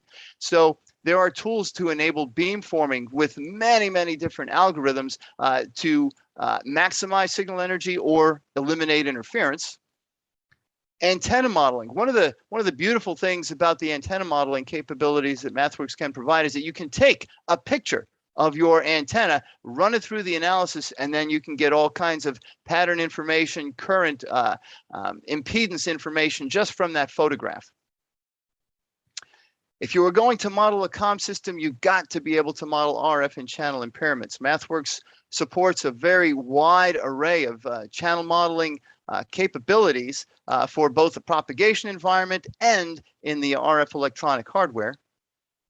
And then if you're going to impose impairments on a signal, you have to be able to correct for them. So MathWorks provides numerous synchronization and RF correction capabilities. And I should say, to a 90% level, these capabilities are in open MATLAB code, so that if you feel that your synchronization loop is better than ours, have at it. Take ours out, put yours in your end-to-end link simulation. Finally, if you're going to run a system, you have to be able to instrument it, measure the performance. MathWorks offers a wide array of tools for spectrum analysis, EVM analysis, etc. Something that we have been engaging and investing in quite heavily recently is channel models of all kinds, but most recently, ray tracing. Because at these millimeter wave frequencies that we're going to, and that has been alluded to earlier today, it is imperative that you get as close to reality as possible. Ray tracing is just the next step in providing as much realism as possible in your channel modeling efforts. So with year over year, release over release, we're providing more capability in the ray tracing arena. So reflection is available to you today. Diffraction is a current investment. So we have multiple analysis techniques. The most latest is shooting and bouncing rays. We provide terrain overlay of your maps and then building import so that you can really get an accurate picture of what the ray tracing is doing. We aim to provide analysis for both indoor and outdoor scenarios. And I should also say that performance is something that is near and dear to our heart. So with every release, it's getting faster. And then we realize, gee whiz, we have begun the journey of a single step and there's so much more to go. So ultimately, we want to be able to model mobility for you so that you can get real-time analysis of your drones, of your aircraft, of your ground-based vehicles, your satellites, be able to do ray tracing analysis there. It's a journey that we'd love to have you aboard for. So here, some recent results from ray tracing analyses. You can do point-to-point analyses. You can do coverage analyses. You can get a PDP, a power delay profile, out of your ray tracing analysis, which is nothing but an impulse response with which you can then filter a signal and then look at it qualitatively on a constellation diagram. If you want to learn more, simply search on the phrase channel model, and you'll find more MathWorks material there. So something that has been kind of a late play for MathWorks is modeling communications networks. We've been modeling the PHY layer for 25 years.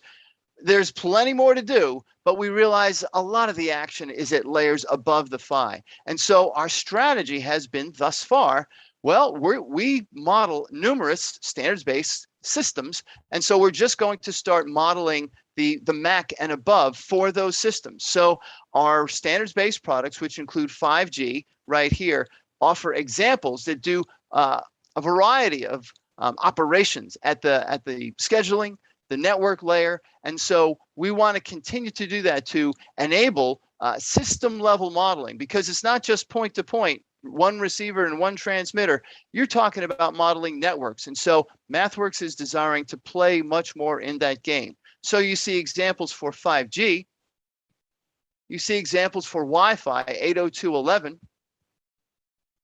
And then also examples for Bluetooth. We're committed to modeling up the stack for all these standards-based systems. Now, something I haven't mentioned is simply generic network modeling, a la, say, what an NS3 might provide. However, if you have a desire to be doing generic system-level modeling, generic network modeling with your standard textbook algorithms, let us know, because we are all ears. We want to hear what customers have to say so that we can provide for those needs. But be it known, MathWorks is modeling comms networks. So something that we were actually inspired by, we at MathWorks were inspired by at a NEWSDR conference about 3 or 4 years ago, was that we have to apply AI to wireless problems. It is an up and coming concern. You know it's going to be implemented in 6G. And people are trying to find out, okay, I've got a hammer in my hand, and I'm trying to find the right nail to which to apply that hammer. So we have been working on examples to show how AI can be applied to numerous classification problems and also regression problems. Both are very important. So you see the example on the left, an autoencoder. This is something that a NEWSDR talk spoke of about 3 years ago, and we were simply inspired. And so we thought, we have got to get on this train. And in but a few weeks, we will also have a spectrum sensing example that will be able to differentiate using deep learning between an LTE and a 5G signal. So the applications are limitless. We are interested in knowing what your applications are, what your needs are, where you need to apply AI, and we are all ears. So after all, today is an SDR conference, so I would be remiss if I didn't mention anything about MathWorks support for SDRs. So if you want to test algorithms with live signals, we offer connectivity packages that will get you from MATLAB or Simulink to one of several radios of your choice, ranging from very, very inexpensive radios to reasonably expensive ones, so that you can get data over the air, both transmit and receive. If you want to go beyond that and go beyond just the I/O testing application and actually build a radio, MathWorks offers tools that will help you with HDL code generation and then ultimately deployment for both hardware and software onto your radio. And then in 21B, in just a few short weeks, you'll be able to enjoy much improved USRP performance for that connectivity between the radio and MATLAB, so that you can work in the tens of megahertz range. You can be working with 802.11 AX signals, with 5G signals. We're very, very excited about this appearing very soon. If you want to learn more, simply search on MATLAB SDR. And if you want to hear a little bit deeper dive about our SDR support, attend this webinar on August 25th, wireless over-the-air testing using SDRs. And also, I'd like to say a little bit about the platforms that we support. USRP, which hopefully many of you know and love, use regularly, frequently. RTL SDR for $25, receive only. It's a lot of radio, which enables many, many applications, many examples there. Zinc, with which you can prototype a radio and deploy HDL and C code right onto the fabric. And then ADOM Pluto, a very capable radio for not a lot of money. MathWorks also provides educational resources. So if you were to simply look on the MathWorks file exchange, you could find a contribution by Corey Prust, a professor at Milwaukee School of Engineering, that has been shockingly popular since it went live about 2.5, 3 years ago. It is an entire undergraduate curriculum that is littered with examples. So if you're a professor, you want to incorporate SDR into your undergraduate class, please do check this class out. You can look at AM, FM, all the standard modulation schemes that would appear in any standard junior, senior level course, a little bit about OFDM. And then if you want to really drill in and find it, just search on Intro Comms Course File Exchange. Be happy to talk with you about that later today during some lull time that we have later in the conference. So in summary, MathWorks will give you antenna to bits on the desktop and on the radio. It is a mission that we are on for many, many years, and we aim to be on it for many, many more. And with that, I thank you for your attention. Alex. Thank you, Mike. That was really awesome. So thank you again for having this really insightful presentation of what MathWorks products can do for the SDR community, the latest and greatest, like channel modeling and everything. So with that, you too have a booth and presentation, right, during 12:15 to 2 o'clock. Yes. Like in a technical session. So in the Gather, right? GatherTown, absolutely. So our dear colleague Etham Sozer will be talking about the example that I mentioned just briefly, talking about AI for spectrum sensing between 5G and LTE signals. We're looking very much forward to it. Awesome. Thank you, Mike. Thank you so much. You're very welcome.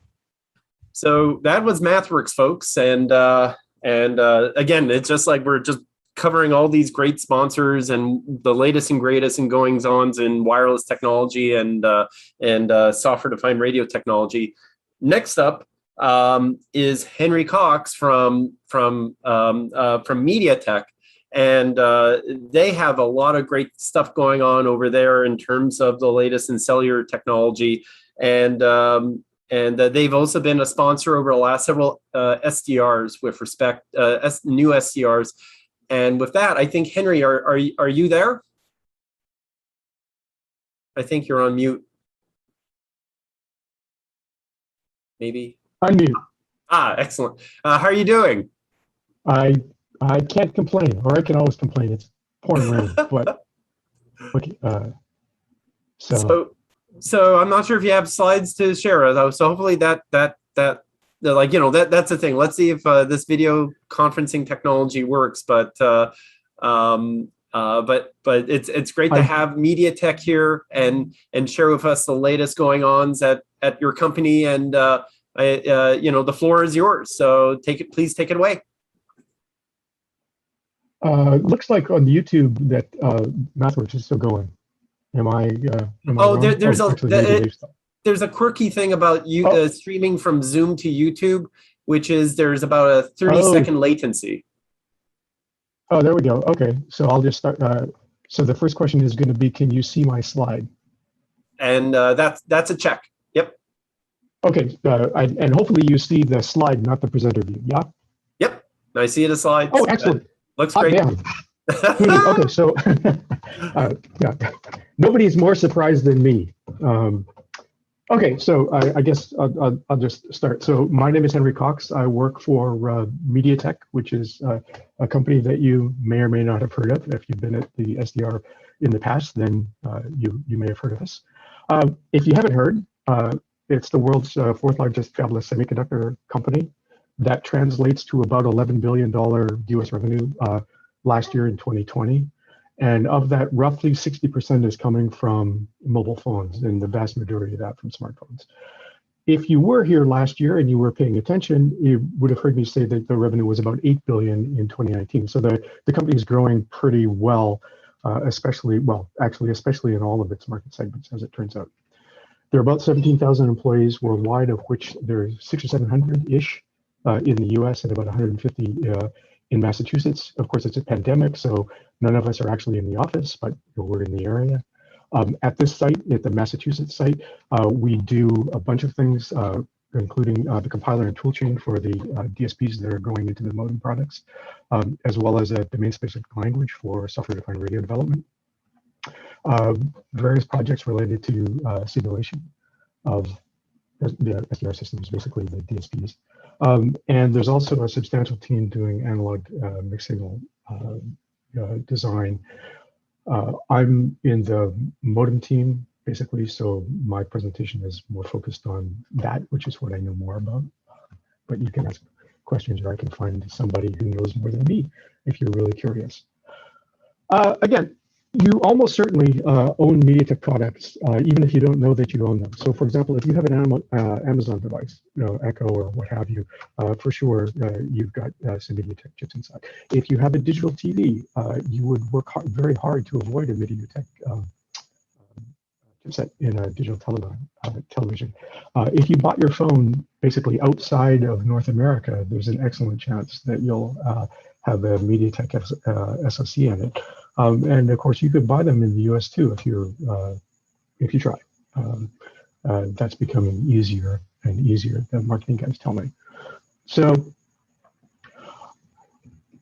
I don't actually have anything to sell you here. On mostly it's introduction to the company, try to explain what it is that we do, and maybe encourage you to say, hey, you'd like to do that too. So motivation, or main motivation, or value proposition. So here is a snippet from a analyst report that came out last year from Citibank, and I actually showed this last year as well. But Citigroup was predicting that MediaTek was going to sell somewhere between 80 and 110 million smartphone SoCs that year. It turns out that they were a little bit conservative in their estimate. The company sold more, so yay us. What that really means is, if you think about it from a business perspective, so let's say that we sold 100 million smartphone SoCs, or 100 million of some particular product. For MediaTek, that would fall somewhere between a moderately successful and fairly successful product. But anyway, so let's say you sold 100 million of them, and let's say they go for about $20 a pop. I don't actually know how much these things go for, so I'm using round numbers because it makes the math easier. So 100 million times $20 is $2 billion product per year. That's pretty good. We divide that by 365, we get $55 million per day, approximately. So what that says to me, or maybe it would say to you, is that there's an extremely high value to anything that you could do, or that we could do, to shorten the design cycle by even a single day, basically to bring the product to market. One day quicker is worth $50 million. But also, if you could reduce the chip cost even by 1 cent, a 1 cent cost reduction is worth $1 million to you. Again, because these volumes are so high, the value proposition is kind of incredible. If you can increase the value of the chip, for example, by reducing its energy consumption, so it would have a longer battery life, you might be able to charge more for it. Say, sell it for $21 rather than $20. Again, that would have extremely high value for, to the company, and the company would know that. So moving on a little bit, there's a lot of parts, a lot of components that go into a smartphone SoC. For example, they're the apps processors. So those would be the ARM processors, various architectures that you might be familiar with. There'll be a GPU, an AI engine, ISP. There'll be RF components, mixed signal stuff. And then we get to modems, and we'll have a multi-mode modem that will support 2G, 3G, 4G, 5G. for all those different components, if we look again at the local Massachusetts site, right, we don't look at it work in any of the stuff at the top, the apps processors, all that stuff. Where we do work is on the modem subsystems, 3G, 4G, 5G. I'm not familiar with anybody in Massachusetts who's doing anything with 2G, but they may exist, don't really know. So now if we think about the modem processor, what we have, as we just said, is it's a very high volume part, 100 million SoCs, maybe more, with some very deeply embedded DSPs and controllers on board. And that processor, those processors that are being used in the modem, they can be very highly specialized. And in fact, you can make it do anything you want it to do. And it's not a general purpose processor by any stretch. There's really only one program that it ever has to run, right? Which is the modem firmware. You could think of maybe there's 3 programs it has to run. It has to run the 3G, the 4G LTE, and the NR program, or you can view that as one big program. But in any event, there's only one thing it has to do. It's not a general purpose processor. So it actually, to a greater or lesser degree, we actually know what the program is going to be, or what the program is, before we design the chip, or as we're designing the processor, we know what the program is, or a little bit of both. So it's fair game to optimize the processor for the firmware that it has to run. It's also fair game to optimize the firmware for whatever the processor will support, right? And so anything that you do to the firmware or to the processor to, for example, make it faster or smaller or cooler in the sense of reduce energy consumption, that's fair game. That will improve the value of the chip, right? That can include things like adding special part instructions or special operations to the processor, or specialized memory systems, address generation unit kind of stuff, or special numeric systems, or what have you, right? Anything that you can do is fair game. Again, viewing this as being an extremely high value to the customer and ultimately to the company. But again, it's not quite that simple, because whatever you're doing needs to work in the context of this SDR system that we're building, right? So if you modify the hardware to add some cool feature to the processor, that feature, whatever it is, has to be something that a mere mortal can write code for, right? The compiler has to be able to understand it. The programmer has to be able to write valid code that will use that feature. Otherwise, it has no value, right? The hardware has to be verifiable, right? You have to be able to prove that it's doing the correct operation. The firmware needs to be provable to be correct, right? The hardware has to be manufacturable. It's going to be sent, off to fab in very high volume. They need to work at some, high yield. Hopefully, needs to be testable in the sense of manufacturing test, and so on and so on. Right? There's all kinds of constraints or additional considerations for building a real hardware system. It's not a software-defined radio system. It's not just the processor. It's not just the tools. It's not just the radio. It's not just the antenna. It's everything. And that's kind of makes it either extremely complicated or makes it kind of fun. It depends on how you look at it. Okay, so that's kind of like hand waving, like, okay, this is the software-defined radio system in general. So what is it that we actually do locally in our office in Massachusetts? And so again, I was just going to talk very briefly about a couple of recent internship projects from I guess this year mostly, and a couple of other projects that we've worked on locally. There's obviously a lot more projects that we can't necessarily talk about or we don't have time for. The motivation here is basically, if you are attending and you happen to be a graduate student and you're looking for an internship opportunity, well, maybe you would like to talk. If you're a graduate student and you're looking for a job, well, again, maybe you would like to talk or you'd like to be involved in some of these real system construction. Okay, so with that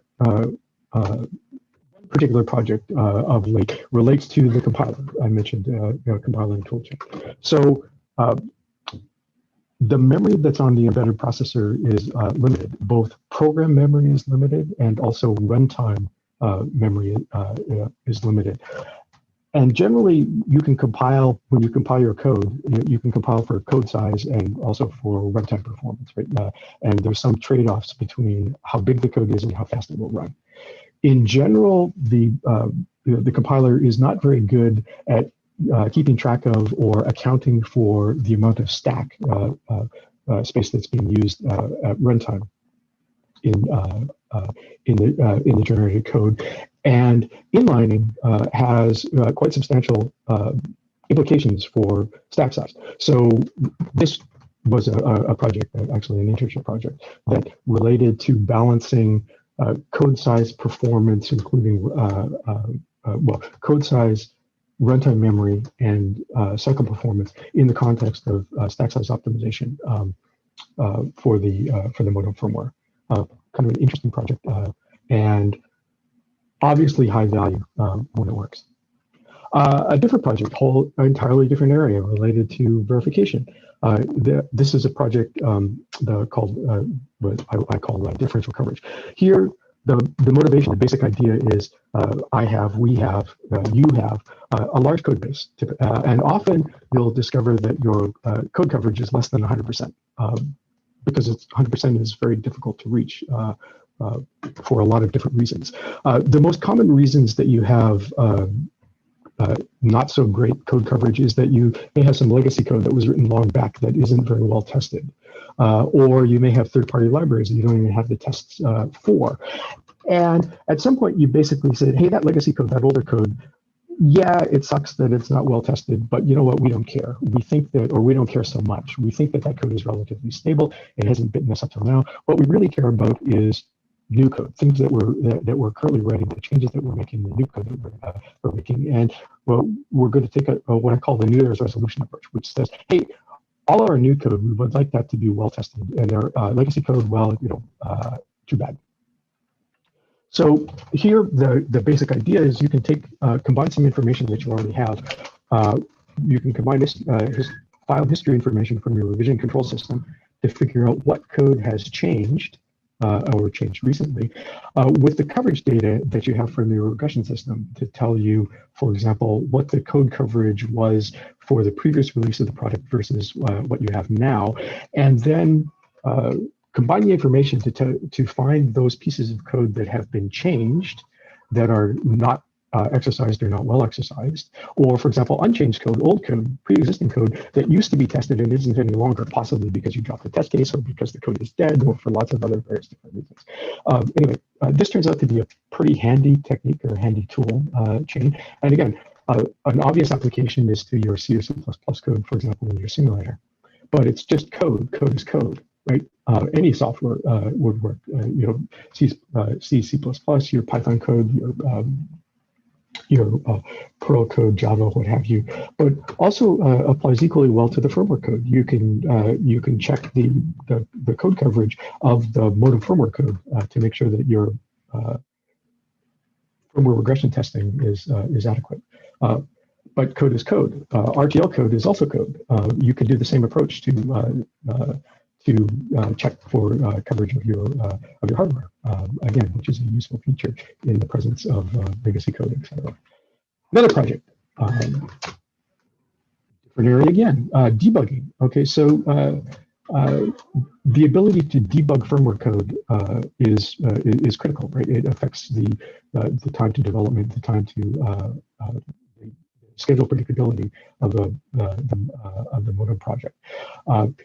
Having accurate debug information in the executable is crucial, because if the debug information is not correct, then the debugger will give the firmware developer misleading information or wrong information that causes them to waste time when they're trying to debug their issue, and might cause them to just give up on the debugger altogether and try to go use some other inefficient or time-consuming approach.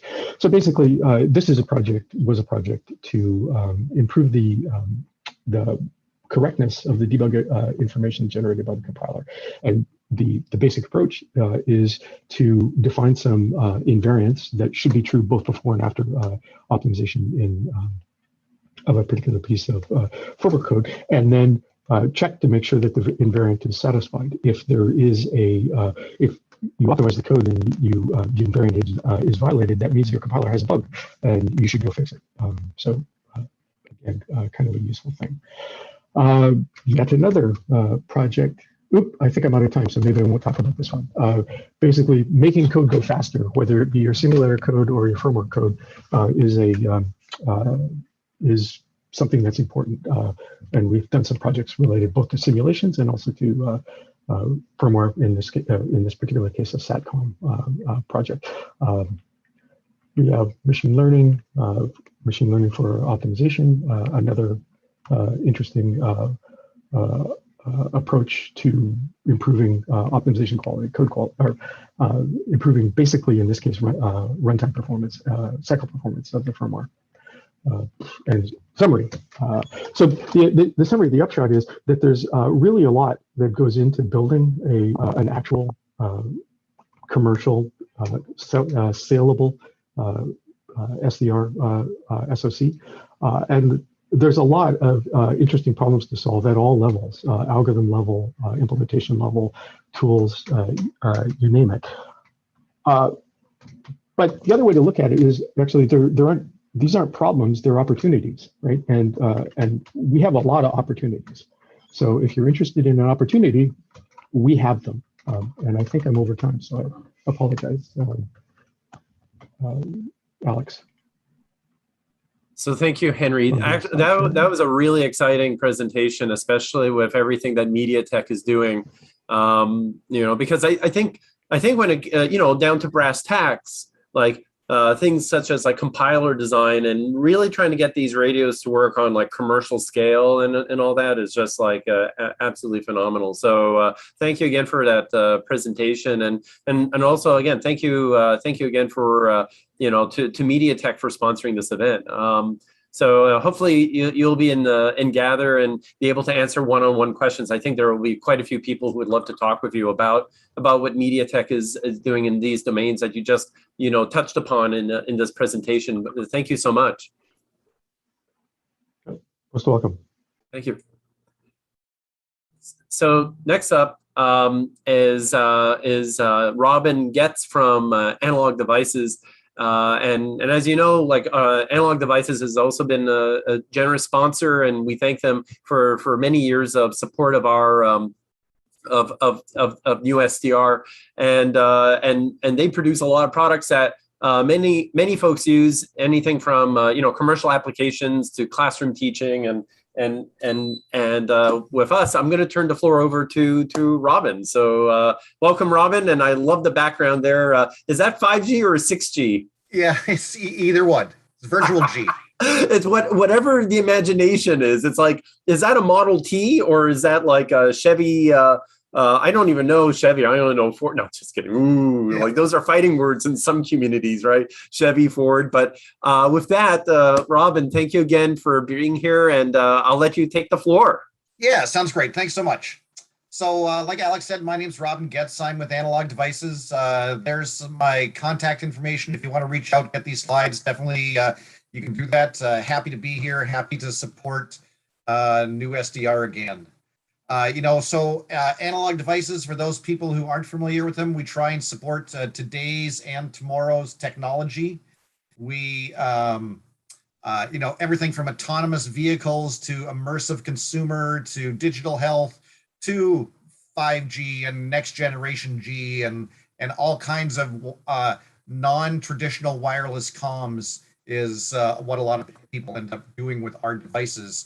The core competency of Analog Devices, for those people who are unfamiliar, we kind of bridge that physical to digital worlds, those converters, ADCs, DACs, and that's both like sensing and measuring and connecting and power management and interpreting, as well as, if I can just move this, yes, securing different aspects of things.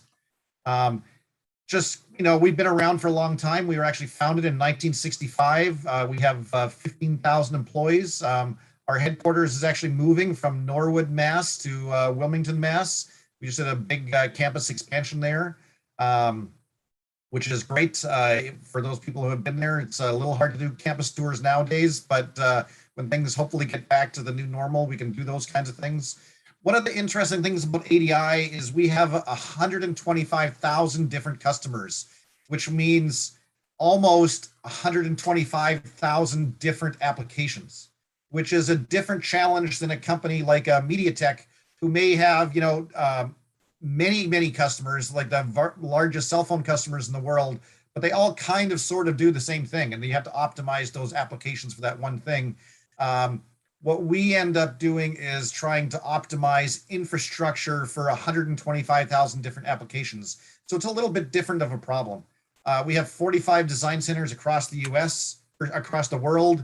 We're a recognized industry leader in a lot of different things, including employee satisfaction, technology leadership, corporate citizenship. Actually, we just won a new environmental award for environmental sustainability a little while ago. We have worldwide offices all over the place. And we'll talk about this in a little bit. The group that I'm in, we're kind of split between Boston, between Romania, between Spain and the Philippines, and Los Angeles and Milpitas. So even our group is very, very spread out. From an ADI perspective, we participate in almost every market there is, from aerospace defense, where we do a lot of wireless pieces, a lot of communications, consumer, energy, healthcare, precision, industrial automation, instrumentation, intelligent buildings, all kinds of things. There's not a 5G signal that doesn't go through some sort of ADI component or be controlled by some ADI component, whether that's in the signal chain itself, in the base station, or in the control loop of the power amps, or a lot of different things to make these systems work. And part of this is what we always try to do, this bridge innovation through talent and a lot of university initiatives. We work very closely with a lot of different universities, both in funding their research centers, which I'm not specifically involved in. So if you come ask for big checks, that's not me, but I can definitely point you to the guy who does those kinds of things. But one of the things that I'm involved in is actually kind of doing more of this curriculum development, talent development, where we have our own active learning program. We have a lot of things where faculty who I know are interested in the NEWSDR piece can use these kits that we put together for their communications classes, for the electronics classes. We work a lot with FIRST. We have LT Spice that we have for students. We do a lot of those kinds of things. We have these kits like the M1K, M2K, the parts kits that people use in a lot of circuits types of things, so that even high school outreach, circuits 2 in that second, third year university, the parts kits, more advanced things, more appropriate for maybe this community, which would be the Pluto, not just the kits themselves, but also the textbooks. So we have actually multiple textbooks for SDR. And a lot of that is purely selfish, because we want to attract the most talent. And so if you're looking for a thing, exploring new careers, definitely reach out from careers.analog.com, both from interns, new college hires, as well as experienced people. We're definitely, continuing to grow as fast as we can. One of the things that I'll be talking about a little bit later, and we'll be talking in the breakout session, is about this kind of design and support resources. How do people use these components from research to production, both from how does ADI try to make it easier to adopt new devices, as well as make it capable as these devices become more complicated and more complex. What is ADI doing to try and ease that design burden? I think, like Henry was saying in his presentation, there's so many things going on. There's so many things being integrated. It's becoming more and more complex, actually, to put these systems together. And so one of the things we do is we actually support device drivers. We have 800 different Linux device drivers. So if you want to get a device working in Linux, you can actually just the majority of the time go to kernel.org where everybody's kernels are and just download it, and the drivers will already be there, or they will be in a GitHub repository that ADI actually maintains at the github.com/analog devices inc. And we support these, we answer questions about them, and that goes from very complicated transceivers that are used in software-defined radios to actually even power parts to that you may not think would need a device driver, but do, to precision converters, to sensors, to accelerometers.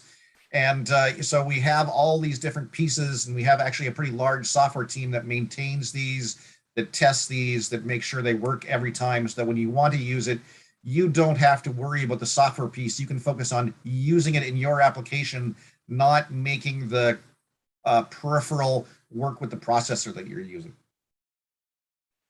And the same is true with MATLAB connectivity. So we have MATLAB connectivity for a lot of different ADI pieces. So ADI actually offers 5 different toolboxes on our pieces to support hardware connectivity that MathWorks doesn't support, for time of flight, for the education kits, for IMUs, and for high-speed converters and sensors.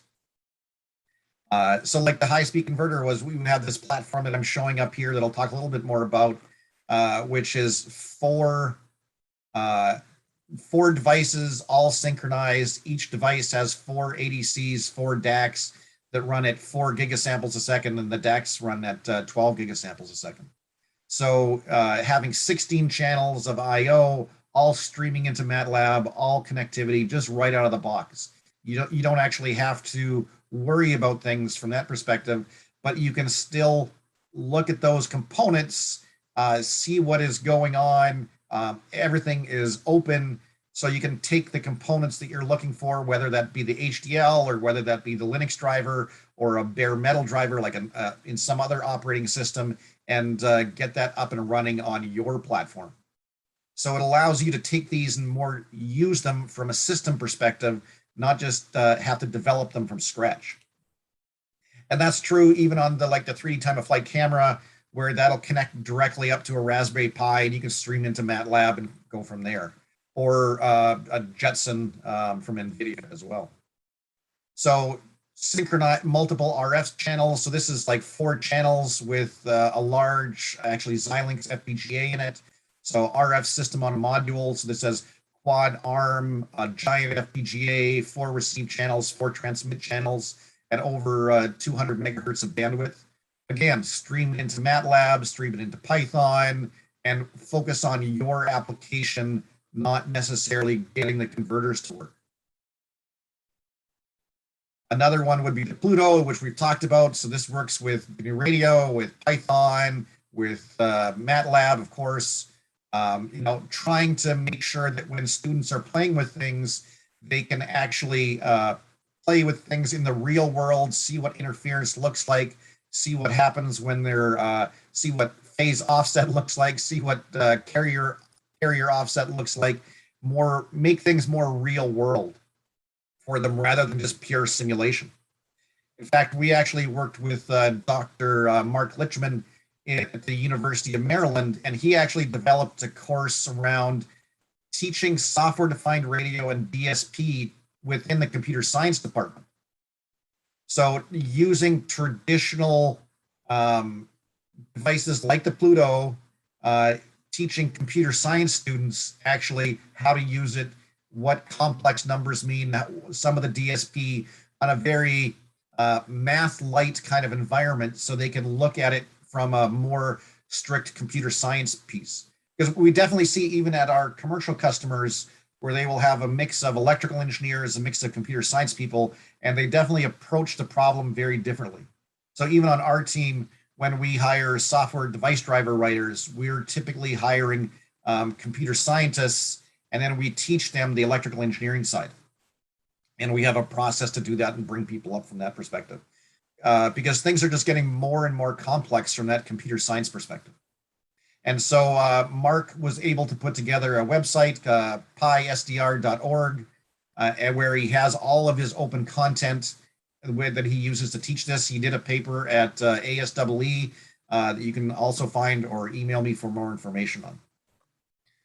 This is a platform that we built up, like this quad platform. So this has 16 channels. And it's not enough just to make that board. Then you need to make sure you have all the HDL, all the software that's running this Xilinx kit to make it work. And then you look at it and say, okay, well, it's not enough to just get all the I/O back and forth. What you want to actually have is your own calibration board. So you need to make a calibration board and control that, so you can control, combine these, separate them, turn each on and off programmatically, so that you can actually see on a single spectrum analyzer how well they combine, how well they're within phase coherency, to ensure that not everybody has to go out and purchase a 16-channel VNA, because those are very, very expensive. So we know you can actually get all of this from ADI. It's not just the device anymore. It's the device plus the HDL plus the software plus the boards under test and calibration to prove out these kinds of systems. So this is, just so that people can use the chip. Including like clock distribution for some of these high-speed converters is also a problem. So one of the questions we get is like, okay, well, you can do 4 devices on a single FPGA, and it's like, yeah, we could totally do that. Here's the hardware. And we have other paper designs which have 16 devices into a single FPGA. And you're like, yeah, we can do that. That's easy. But then as you scale up to different FPGAs where you have 4 devices running into an FPGA, and that's at one system, how does that scale to multiple systems where you need clock trees and more clock distribution pieces?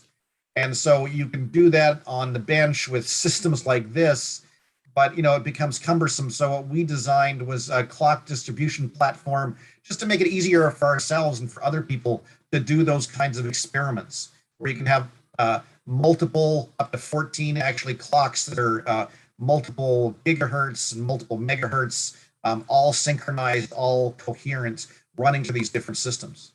Hybrid beamforming. So we have a lot of beamforming things. And so we have an antenna board here, and we're designing that and putting basically a Raspberry Pi and some mixers and these kinds of things, so we can actually hook this directly up to a Pluto and actually stream the data to MATLAB and Python. So that's one of the other things we'll be working on.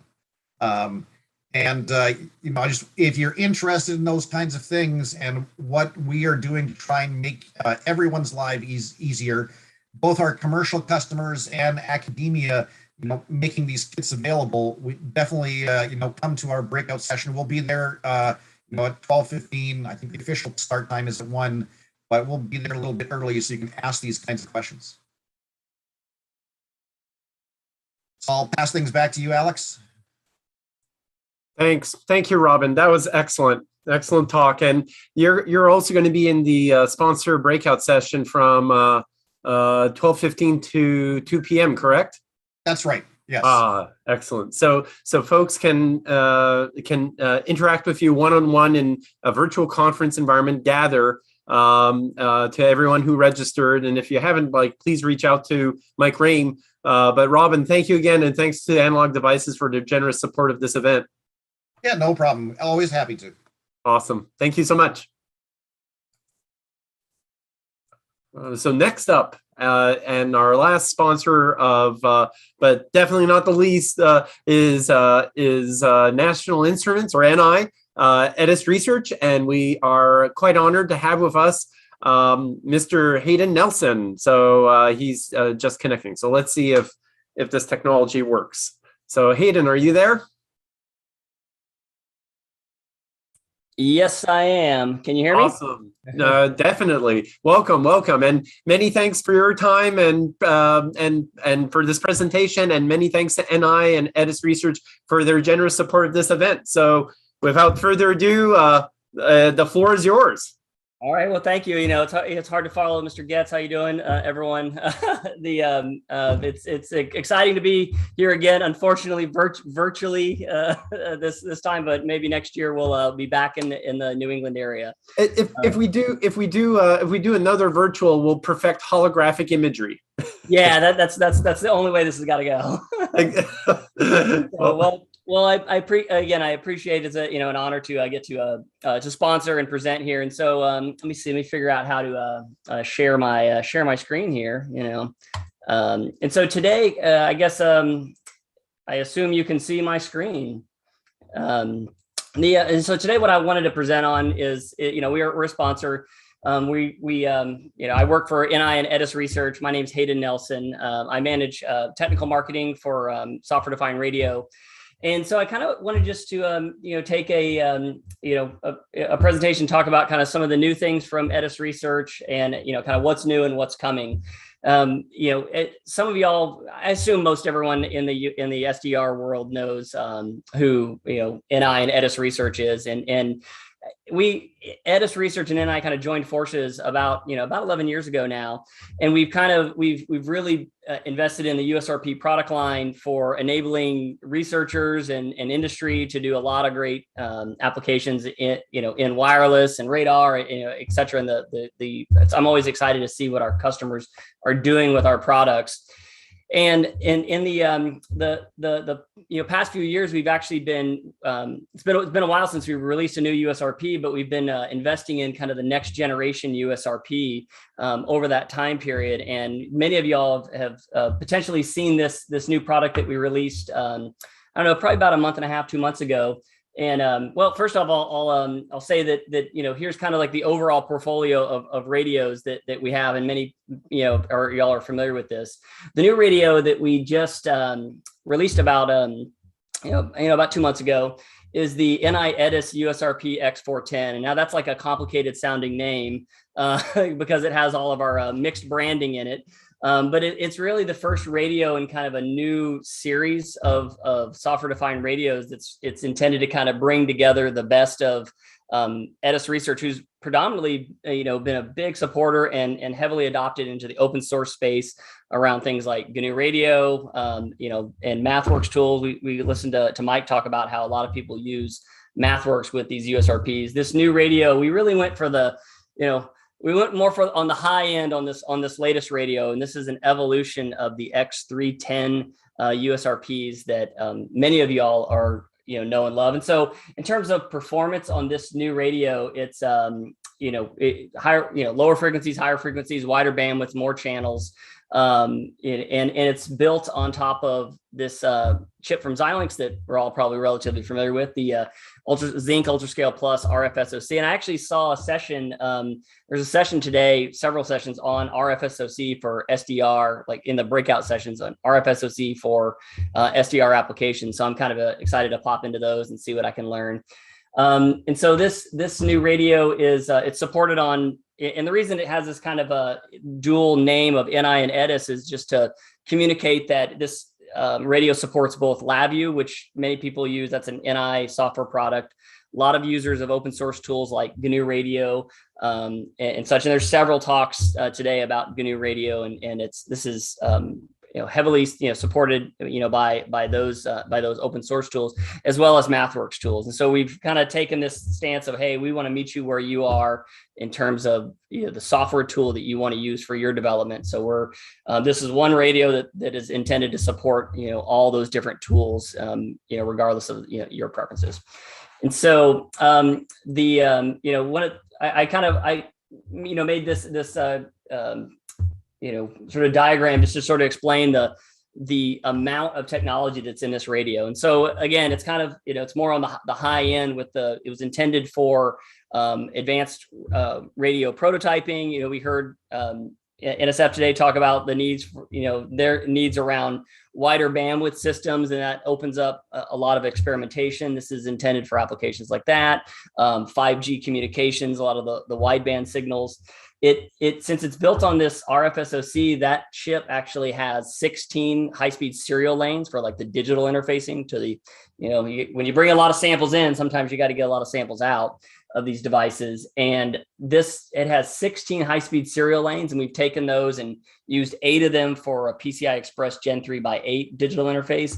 And then the other 8, we split into 2 banks of 4, and it has 2 QSFP28 ports, so you can get dual 100 gigabit Ethernet out of this device. And even the chip can support more, but we're using 4 of the 8 channels on the RFSoC to provide 4 transmit and 4 receive channels. And so it's a lot of channels, a lot of bandwidth. One of the things I will point out that many people will look at this and go, wow, a lot of channels. We actually don't enable local oscillator sharing between ports. We were trying to keep the price of the device. Once you start putting all these features in, it drives the price up. So we're trying to keep that price at a reasonable level, so it'd be appropriate for academic research labs and whatnot. And it does have a built-in CPU and FPGA fabric. So using things like RF NOC is fully supported. Many people use that. And if you come to our breakout session today, we actually recorded some training on RF NOC, which is the open source FPGA programming environment for USRPs. And we can, if you're interested in FPGA programming, come by the breakout session today. And so here's how it kind of stacks up against the other radios in the portfolio. It is, by and large, the highest performance USRP we've ever released.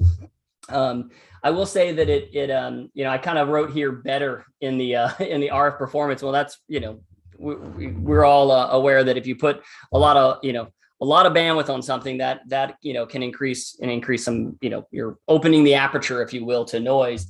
We are working on some so kind of one of the things is what next, some modules here that'll improve the filtering for specific applications and whatnot. So if you have interest in specific filtering accessories, please reach out, and we'd love to talk to you.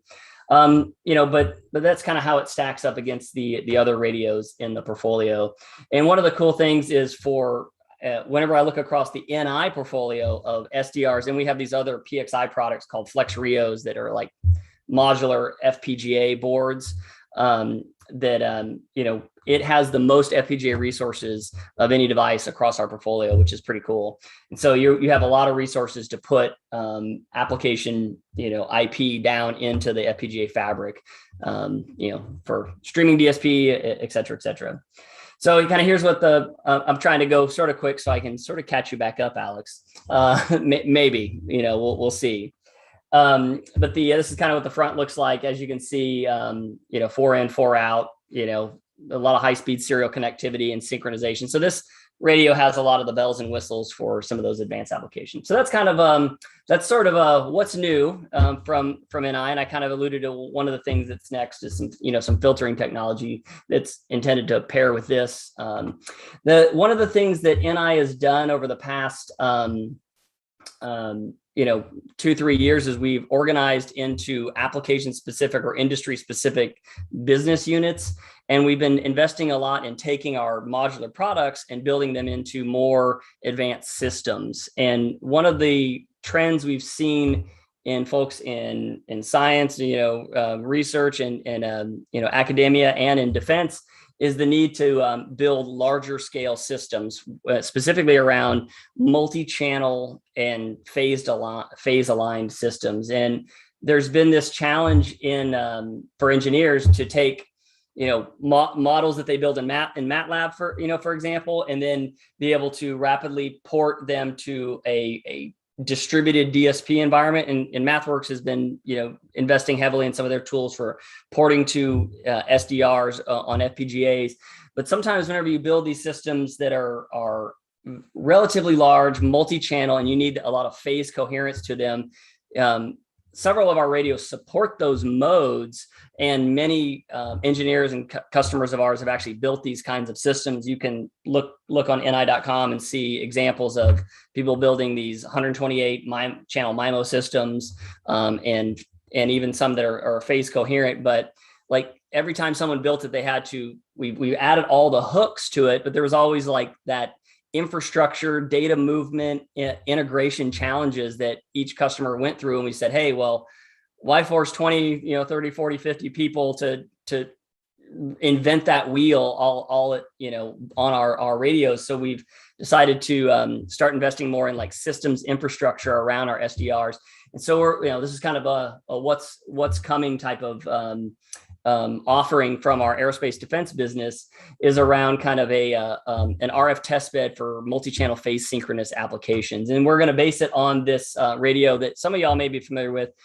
We released this, I think in 2019, and I believe I had a demo of it sitting there on the beautiful balcony there at UMass Boston at NEWSDR 2019, back in the good old days when we could travel and go places. And so this radio here is also based on the Zinc technology from Xilinx. It has a lot of LO imports and export ports on it. So these are things that we didn't put in the export 10, but they're in this N320. And it looks kind of like this, where each radio, well, this radio on the right, these are the exact same radio. Except for the one on the right, which is the 321, has local oscillator imports and export networks in it. So you can use this to, use the same signal for all radios, and you can daisy chain these together in this kind of diagram here on the top right to be able to get phase aligned, phase synchronous performance out of up to 128 channels, because this hardware is built into the radio.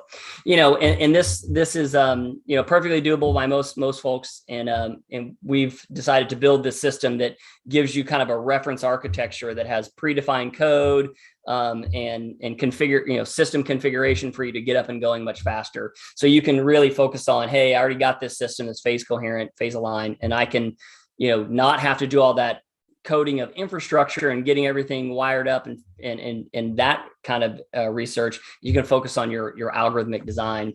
So the system will kind of look like this, where the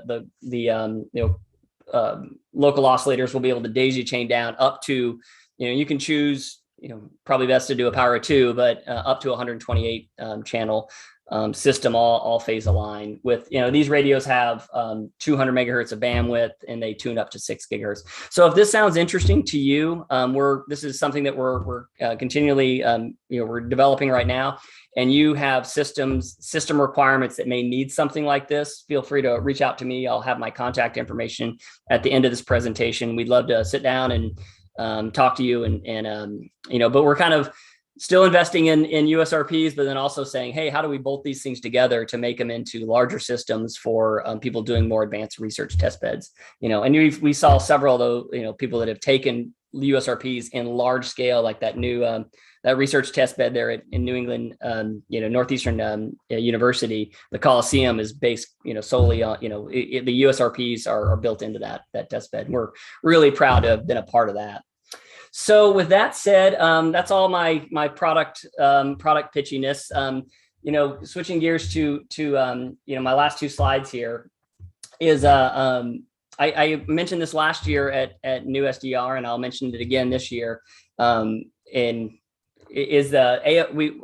been really proud to work with the folks over at Air Force Research Lab, and they have I agree with them, and I agree with many of the folks that have presented that education in this space is super important. There's a huge need for engineers excited about this technology. I'm excited about it. And AFRL has, worked with us and MathWorks to, execute an SDR University Challenge. And so how this works, essentially the intent of this is to get ways to incentivize and promote university students to learn how to use software-defined radios and use real hardware. So you're actually seeing the problems of the real world outside of simulation, kind of like Robin mentioned earlier, and do hands-on skills, learning and develop novel solutions to different problems. So the process here is to propose a problem. Not every team that competes in this has to solve the same problem. they, kind of think of it like a senior design or research project where you have a novel problem you want to solve, put in a proposal, to join the competition. We're accepting proposals between now and the end of September. I put the contact information of the folks at AFRL here. Steve Harry is, the primary technical coordinator, and he has some folks on his team behind him. And it's in conjunction with the Wright Brothers Institute. So you'll see Bob and Tony here at WBI. That's they're kind of the civility, outside the AFRL partner to help execute this, so it's easier to execute, outside some of the IT infrastructure of AFRL, which is highly secure. And so I encourage you, if you have professors that are watching, you have a set of students, undergrad or graduate, that are interested in getting some free SDRs. And I will say that there is prize money involved, so financial incentives, and AFRL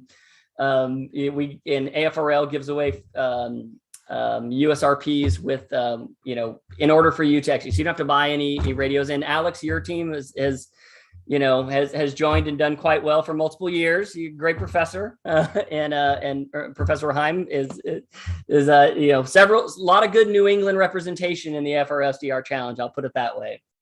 And the last thing I'll say is come by at 12:15 to 2 o'clock. We'll all play Ultima together and gather our little, like, my character kind of looks like Link and Zelda. And if we have any video game nerds out there, I had to go all green for the Edis research side. And there you go. Yeah, and so we're in room G right there. Come on in. I've arranged for a whole bunch of our SDR experts and R&D folks to come by if you have problems, complaints, success stories. We'll have a bunch of engineers in the room that can answer any technical questions you may have. So, kind of come and, as Neil Pandeo would say, come and ask me anything. It's like, come and stump us. But anyway, that's my presentation. Here's my contact information if anyone needs to reach out to talk more. Thank you again, Alex.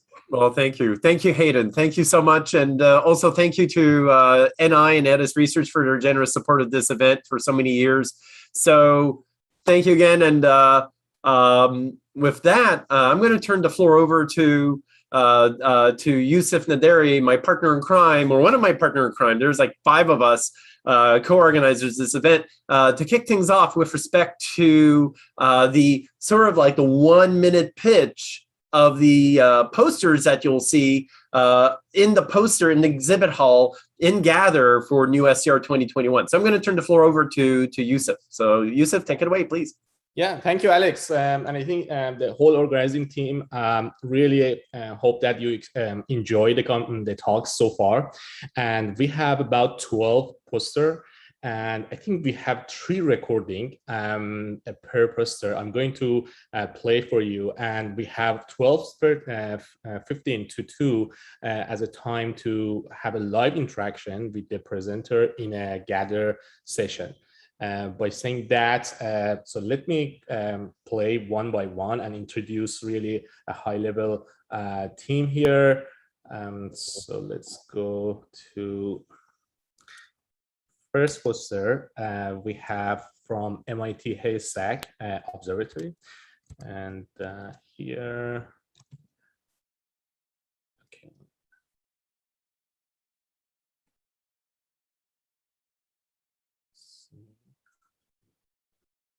Yusuf, would you like me to run, or you got this? Or I think now we should have it. Okay. Hello, everyone. My name is Lucas Briggs. I am a 5th-year undergraduate student at Northeastern University, and I recently completed a 2-month-long research experiences for undergraduates program at the MIT Haystack Observatory. I was working on the Aero Vista project, which is a pair of CubeSats that will use a novel vector sensor technology to observe auroral emissions. I was given the task of building up a software infrastructure from scratch that would act as a deployable ground station interface for radio telescope sites at Haystack, Morehead State University, and in NASA's Near Earth network. This ground station is meant to handle all of the technicalities of reliable data transmission over a radio link to and from the satellite at any and all of these sites. The intention was for a mission operator to be able to, totally remotely and asynchronously, queue commands for the satellite uplink and access data on the satellite downlink, without having to worry about how the data is getting from place to place. This is my first time developing something truly from the ground up. It is also my first time presenting work at any sort of conference. And it also actually provided my first opportunity to contribute to an open source library. So a lot of firsts today. In order to test that the ground station package was working properly, I implemented a radio interface for two USRP B210 SDRs that act as a bent pipe channel to verify basic transmission over the radio link. It uses Gaussian frequency shift keying modulation and transmission of data in framed packets. This matches the implementation on the AeroVista satellite transceivers. To do this, I used GNU Radio version 3.9 and Python 3.8. I also used parts of the GR satellites package that is maintained by Daniel Estevez and is currently at version 4.2. This was the open source project that I mentioned I was able to contribute to. The scope of the GNU radio flow graph is limited to GFSK modulation and demodulation, symbol synchronization, and frame detection. It does not handle the actual framing and deframing of data. Surrounding this radio flow graph is a larger Python program that handles the framing, as well as sending and receiving frames to and from the flow graph at the proper times. Interfacing between that larger Python program and the flow graph is achieved through ZMQ sockets and the associated GNU radio blocks. Configuration of the program is enabled through YAML files, and the asynchronous access to the ground station uplink and downlink that I talked about is enabled through the use of a local Redis server. Since this was a limited term project, much of it is still yet to be implemented. And because of this, I spent a lot of effort on following proper or object-oriented design principles in order to make the implementation as flexible and extendable as possible. I also made sure to document as much future work as I could think of, some of which is mentioned in my poster. I thank you all for your time, and I'm excited to see what the other presenters have to offer. Also very excited to speak to everyone in the presentation session. Thank you, Fu. Thank you.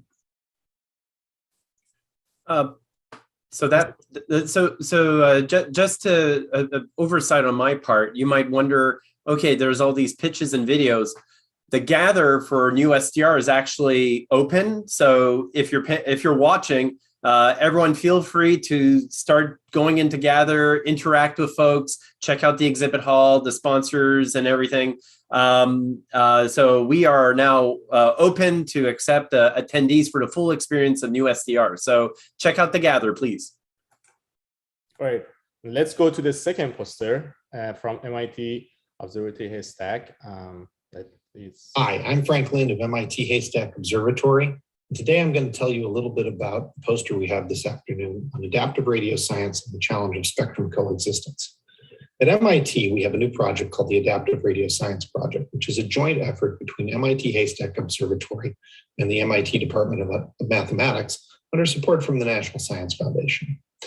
We are looking at spectrum coexistence and RFI mitigation, both from a practical point of view for observatory sensors, as well as from a mathematical point of view to develop new and efficient algorithms that are implemented in the Julia programming language to help leverage high performance computing to mitigate radio frequency interference problems.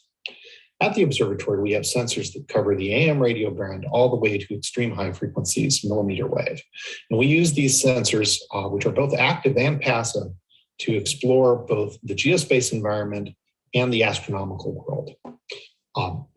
Approaches to date have often taken sidelobe cancellation architectures that have not been well suited for use in scientific applications. We are looking at extending those to sparse networks of reference receivers at the observatory, as well as applying these to a wide range of actual experiments that we conduct. By developing mathematical techniques that are efficient and effective at removing radio frequency interference, we hope to be able to leverage this to develop the next generation of instrumentation, as well as extend the utility and applicability of the sensors that we have current investments in on the ground. This is a major challenge with the rise of a large number of mobile radio sources, all the wonderful software-defined radios that have become inexpensive or potential interference sources, and satellite services that have moved into the extreme high frequency range are really beginning to encroach on radio astronomy systems in a way that we really don't yet know how to mitigate completely. So we're investigating these problems, and I hope you'll take a look at the poster for more details. It's an early stage for our project. We only started fairly recently, a few months ago, So I hope people will look forward into the future at what we're doing, but also be intrigued by the effort we've undertaken. So thank you very much. I hope you'll have a chance to chat and look forward to seeing you at the poster session. Thank you. Fantastic. So we go to the third poster from Boston University. Let's play that.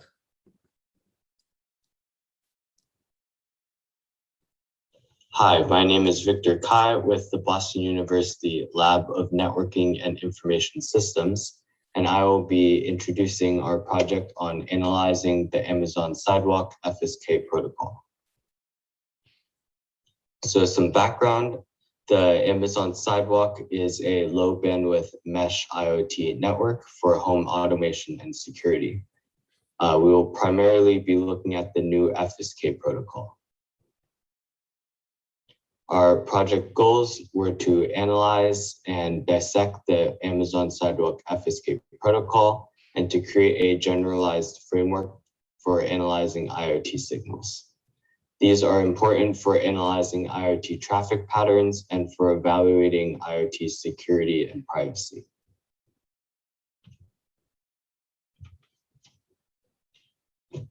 This is our experimental setup. We have an Amazon Echo, which is emitting these Amazon Sidewalk FSK packets within this Faraday cage. And then the SDR in here is able to record those. So our project had three major challenges. First of all, the signals are sparse and short in the time domain. So we created a GNU radio program to organize these packets in a back-to-back manner. Next, the signals are separated on different frequency channels. So we created another GNU radio program in order to detect the packet frequency channel and to convert the packet to binary. And finally, the signals are encoded with variable encoding schemes. So we look into how to extract the payload from the entire packet using Python and using Universal Radio Hacker. As a result, we created a programmable method of capturing, channelizing, and decoding FSK packets of the Amazon Sidewalk. We also identified packet features like center frequency, bandwidth, bitrate, etc. that will be important for traffic analysis. And finally, we observed a long preamble with respect to packet size, which we conjecture to be for reliable long-range communication. Thank you for your time.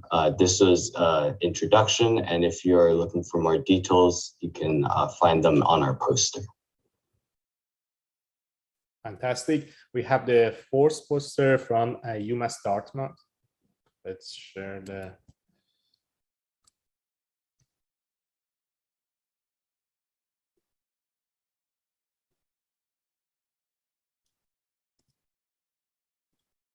Hi, my name is Todd Morehouse from the University of Massachusetts Dartmouth, and my advisor is Dr. Rulin Zhou.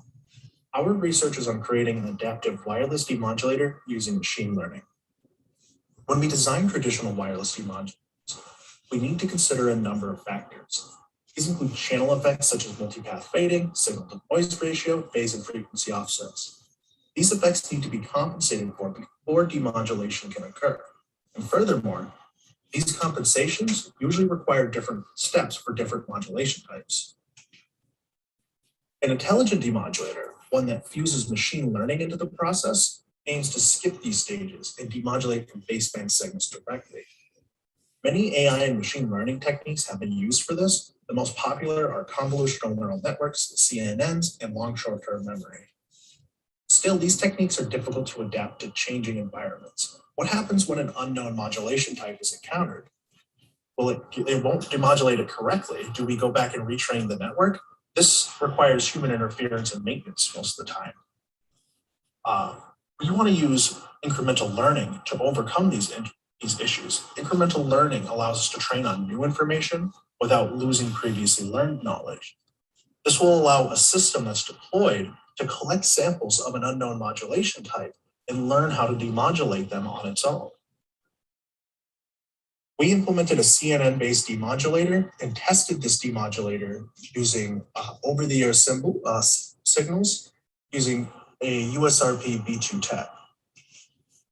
Then, after testing and ensuring that we can correctly demodulate these signals, we implemented an incremental learning solution using the same CNN.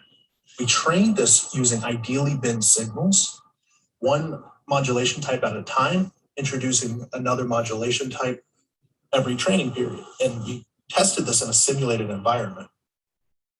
Our test results were close to the non-IL base, suggesting that the that we can incrementally learn these new sources of information, and next wanted to train over the air in real time.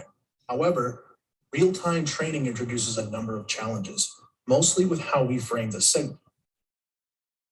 If we frame the signal between two waveforms, we might cut out data. We might include data from another signal.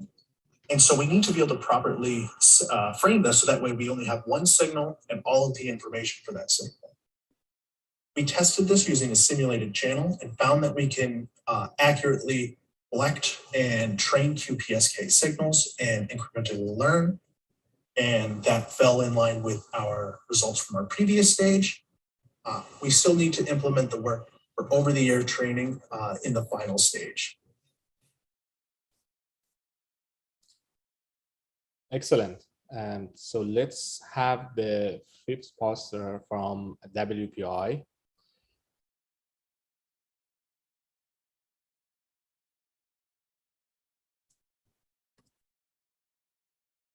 Hello, everyone. Thank you all for being here. My name is Joseph Murphy. I'm a graduate student at Worcester Polytechnic Institute, and I'm here to give an overview of the senior design project I was a part of, which we entitled the Cloud-Based 5G Spectrum Observatory.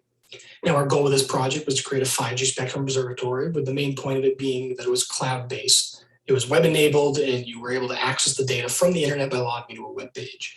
Now, our motivation for this was to allow groups such as hobbyists, which might not have access to this data, give them a way to more easily see the data, as it might be something they're interested in or want to use.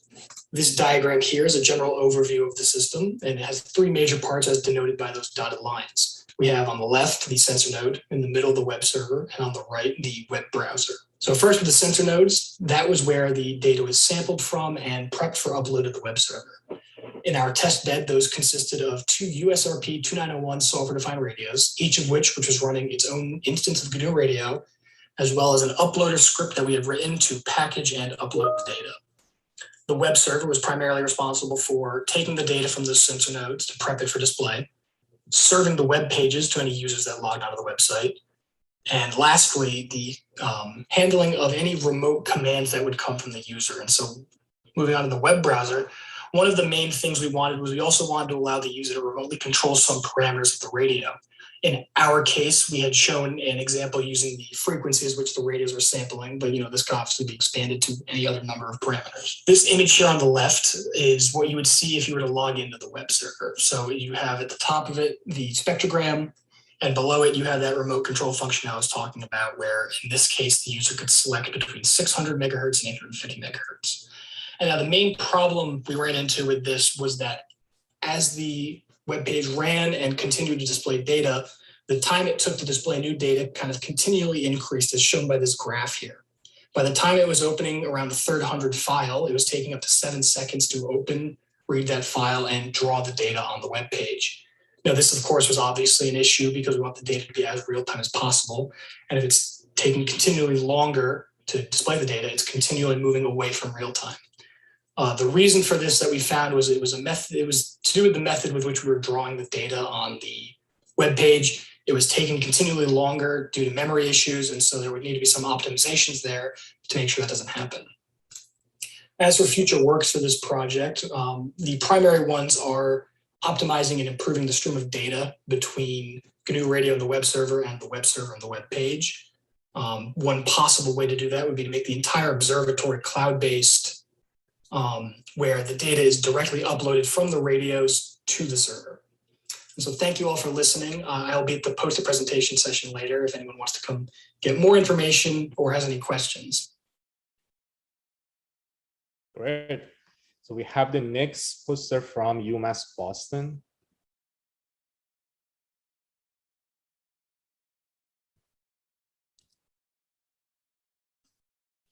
Hello, my name is John Carlalade. Today I'll be presenting to you our project on dual security system with linked signature keying and optical wireless communication using software-defined radio. So first, I'd like to introduce the research team that worked on this project. There are two research teams that work on this project, one from the UCAN lab ran by Professor Michael Ram, and one from the UMB Wave lab ran by Professor Casey Patel. So there are 5 undergraduate researchers in total that worked on this project. First one is me, John Carlalade, Rosalind Agasti, Arslan Ahmed, Zachary Garnes, and Miles Toole. So first, I'd like to give a quick project overview on our project. So in our project, we wanted to demonstrate a novel protocol to increase security of a communication system using RF linked signature keying and a dynamic optical wireless communication key distribution. We wanted to do this because we wanted to create a secure wireless network that can share a key between each other from end user to end user without the risk of unauthorized users having access to the key. So moving on, we're able to use the benefits of both optical wireless communication and linked signature keying. So by using the directionality and out-of-band encryption of optical wireless communication key, we're able to increase our key security and minimize the chances of eavesdroppers intercepting our key. And by using the linked signature keying, we're able to create a more dynamic system that allows us to change the physical system and still get the same key due to the nature of the reciprocity of linked signature keying. And we're also able to get the key from both ends without having to actually send or distribute physical key between both ends. So this is our integrated system. So as you can see, we have our RF subsystem on top, and we have our optical wireless communication subsystem at the bottom. So a more simplified version of this is in this slide, as you can see. So we are sending our data. We're encrypting that with our optical wireless communication key, or we're sending that through our RF channel. We are decrypting that on the other side using the same optical wireless communication key. Now, on the other end, on the optical wireless communication subsystem, we are encrypting that optical wireless communication key before we send it to the optical channel using the LSK key. And after we send it over, we decrypt that using the same LSK key, and we get the optical wireless communication key that we use to decrypt our original signal, as you can see. So overall, in this project, we're able to fully encrypt. We're able to create a system that is able to fully encrypt both signals and integrate both subsystems together. We're able to test both the dynamic key and easy distribution of the LSK and the secure communication link of the optical wireless communication key. Thank you. Great. I think we are in the mid of the presentations. We finish first half, and we go to start this second half. The next one, the next presentation also is from UMass here, UMass Dartmouth. So let's open.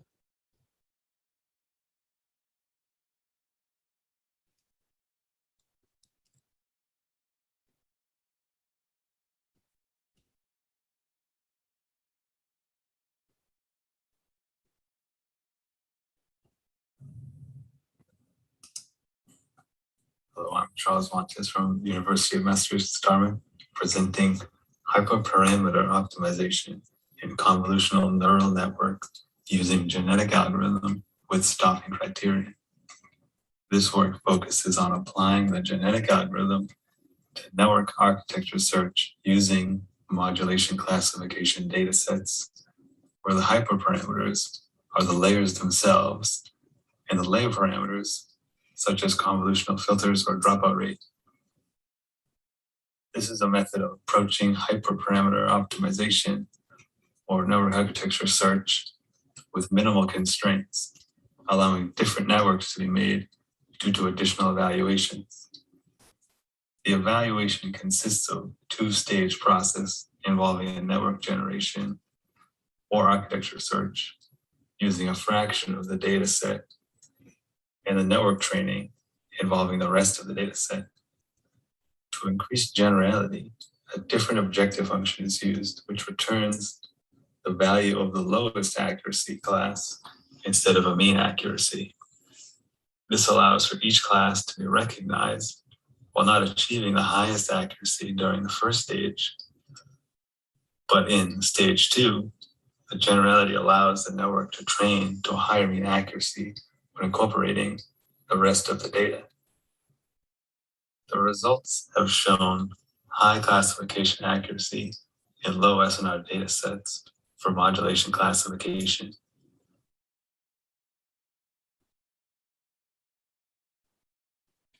Great. So the next poster is from UMass Boston.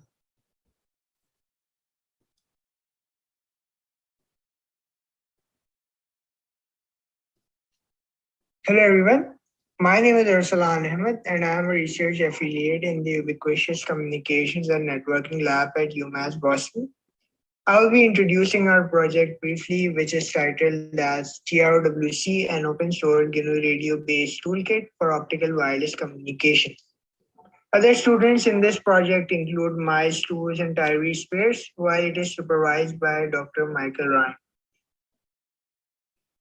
Firstly, a bit about the background and motivation behind the project. In recent times, there has been increasing interest in the optical medium for wireless connectivity, and the number of researchers in this field is continually rising. However, a big hurdle for them is the lack of openly available toolkits that can provide real-time signal processing capabilities and allow performance evaluation at higher layers. Therefore, an open source OWC toolkit is needed for experienced researchers to perform simulated analysis and physical testing, as well as for beginners to accelerate their starting up process.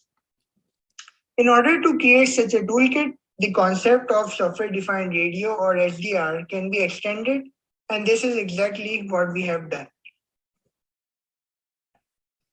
This slide has some of the important project details. So GRWC is an open source OWC toolkit developed as an out-of-frame module in the widely used GNU radio framework.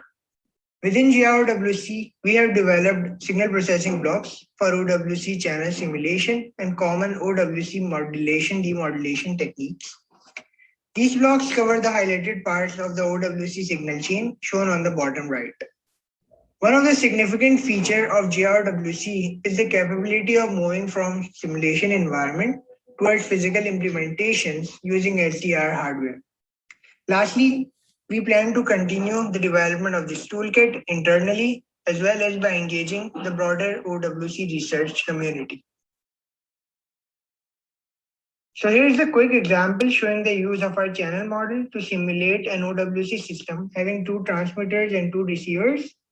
Our channel block can model the impact of locations, orientations, interference, and mobile scenarios, which are really important in multi-user OWC simulations. The results image on the right demonstrates these abilities to place multiple transmitters and receivers as seen in the time domain view, or to model dynamic movement and rotation as shown in the waterfall plot. This is all for now. Please visit us during the poster presentation session to know more about the project. Thank you. Fantastic. Yes, please stop by the gather for asking any question from the people that works in these posters. The next one is from DeepWave.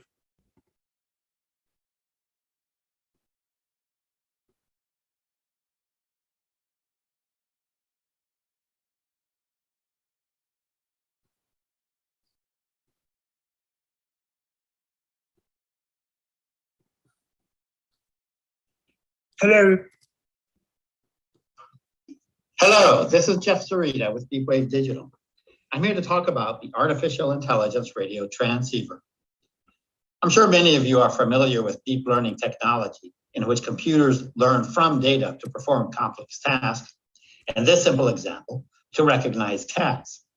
Once trained from data, computers can reliably recognize cats in various forms and even distinguish them from items that are similar, but not cats. We believe this technology has many applications in the RF and signal processing world, especially given current congested spectrum conditions today. To answer this call, we developed the Artificial Intelligence Radio Transceiver, or AIRT. The AIRT is a single board software-defined radio that includes FPGA, CPU, and GPU resources all on board. It is particularly adept at performing deep learning operations. The AIRT comes with AirStack, its own operating system, which includes APIs and all the boundaries needed to allow for programming, signal processing, parallel processing, and neural network operations in many commonly available languages. It is also capable of running third-party software, in particular DeepSig's OmniSig signal classification software. To program the AIRT for deep learning, one typically develops and trains a neural network offline using the framework of your own choice, such as TensorFlow, MATLAB, PyTorch, or others. The trained neural network is then optimized for the NVIDIA GPU using NVIDIA's own TensorRT tool. The resultant optimized neural network can then be deployed on the AIRT and called from other software, such as Python programs or even GNU Radio using our own WaveLearner out-of-tree module. An example of an application of RF deep learning technology is the RF environmental sensor used in the Citizens Band radio service 5G network. In this network, the network operator was required to detect the presence of a priority user, a US Navy radar. Deepwave Digital developed a deep learning signal classifier, which detected the Navy radar to a high degree of accuracy and with very low probability of false alarm. There are many potential applications of deep learning technology in RF systems, many of them just beginning to be explored. This is clearly just a partial list. Maybe you could add some of your own.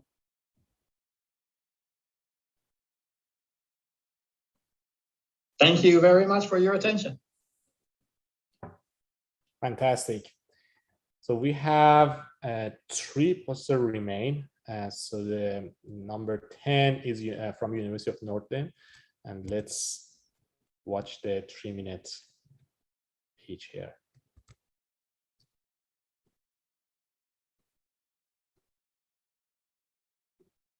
Today we are presenting RadioWire. This project is sponsored by the Office of Naval Research, and it has a primary focus of teaching about interference-limited communications. Of primary interest today is the lab kit.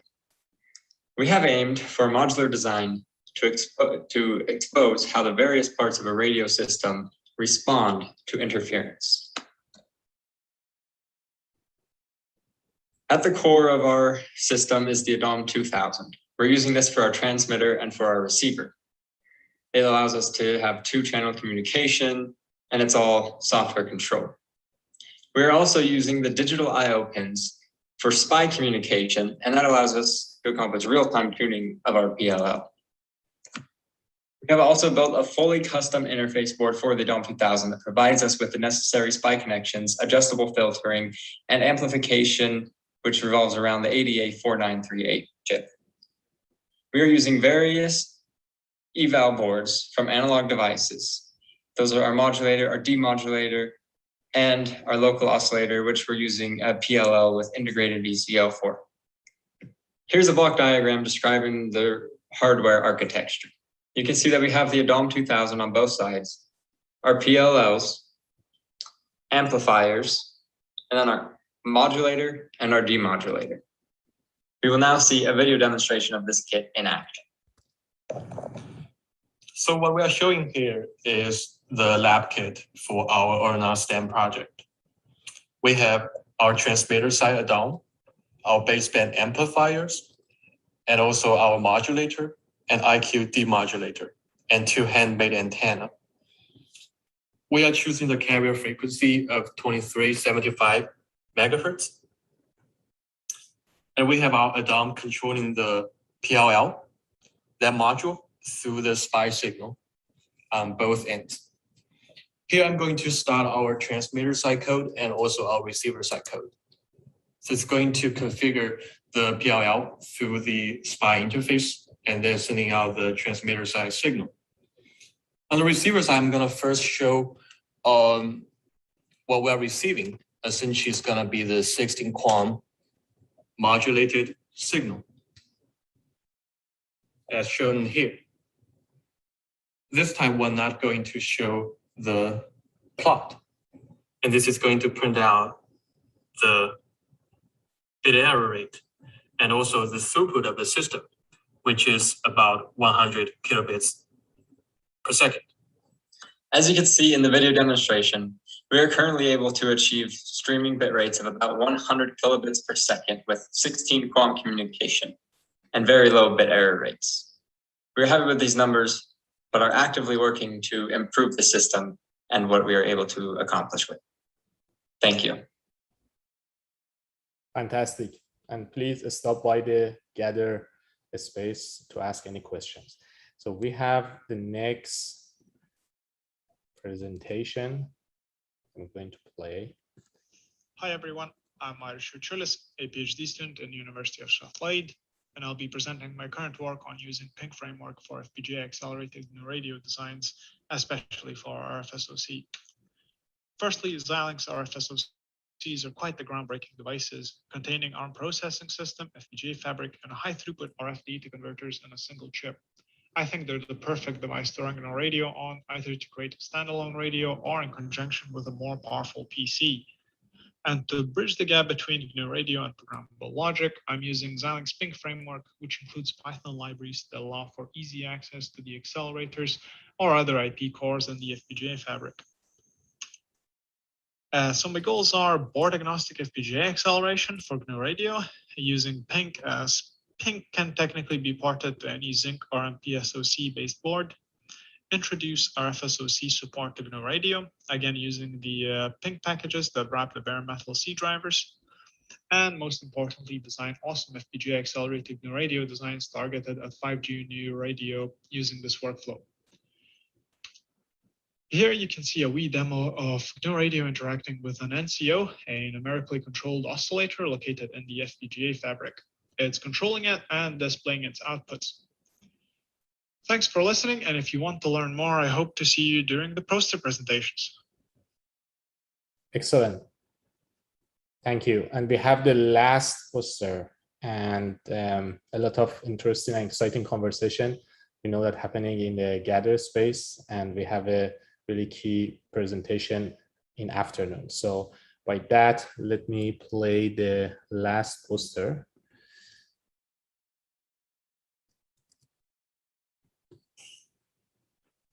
Hi, my name is Johannes Becker. I'm a PhD student at Boston University, and I'll be presenting SMP, an SDR middleware platform, which is based on a recently submitted work written together with my advisor, David Stravinsky. The context is that the number of IoT protocols is rapidly growing, and software-defined radio is a useful cross-protocol tool to address the dynamic landscape of protocols that's out there. However, SDR-based tools are typically complex and technical and require a specialized skill set, which means that the audience for these tools is typically limited. SMP encapsulates and abstracts much of the complexity in SDR tool chains and allows network security professionals to easily interact with the physical layer of wireless devices across protocols and frequency bands. And it implements common interfaces to common network analysis tools such as Wireshark, all with the goal of widening the audience of SDR-based network analysis to people who are not necessarily familiar with digital signal processing. This is a brief glance at the SMP architecture. You can see that the top layer contains an API that decouples client applications from underlying dependencies. We have a middleware layer that provides a runtime with instruments controlling lower layer tools such as either GNU Radio or other SDR tools. And we have a signal processing layer, which again can either be GNU Radio, but it could also be something else. And then finally, we have a processing pipeline that can take incoming data and post-process it and feed it back into the API in a standardized way. Here's one example of a BLE advertising sniffer, where a GNU Radio instrument controls a partial GNU Radio BLE flow graph which gets fed by USRP source and pushes its output through a 0MQ message queue into a pipeline, which then post-processes it and delivers it to the client. This is the output of this example application, which just tracks devices based on their BLE advertising. However, SMP is built with modularity in mind. So you, instead of just using one flow graph, you can add in additional flow graphs and without changing the rest of the application. If you have any further questions, please find us at the poster sessions or email us at these addresses. Thank you. Fantastic. So I hope everybody enjoy the presentation. And by that, Alex, I will give you, the field. Thank you, Yusuf. Thank you for sharing and introducing these like awesome posters. And you might say, oh, that was great. That was like, got my attention and everything. But I want more than just 1 minute of presentation. Well, everybody out there in cyberspace, like, now's your chance. So right now, the virtual conference environment is open, and everyone to jump in, especially if you registered at the, full conference experience.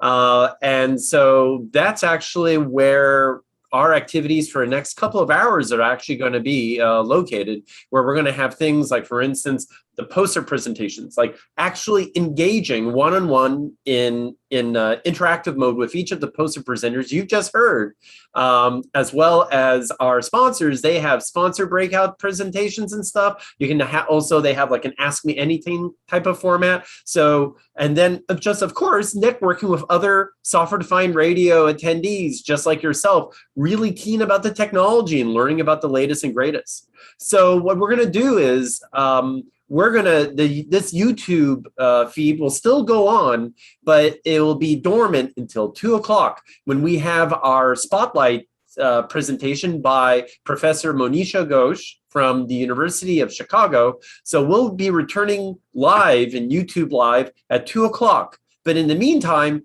please join us in the NEWSDR 2021 Gather virtual conference workspace, virtual conference environment to engage, to learn, to interact with all our sponsors, poster presenters, everybody in the community. So thanks to Yusuf, and we are going to see you all there. So see you there, and we'll reconvene on YouTube Live at 2 o'clock. Great, thank you.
Okay, excellent.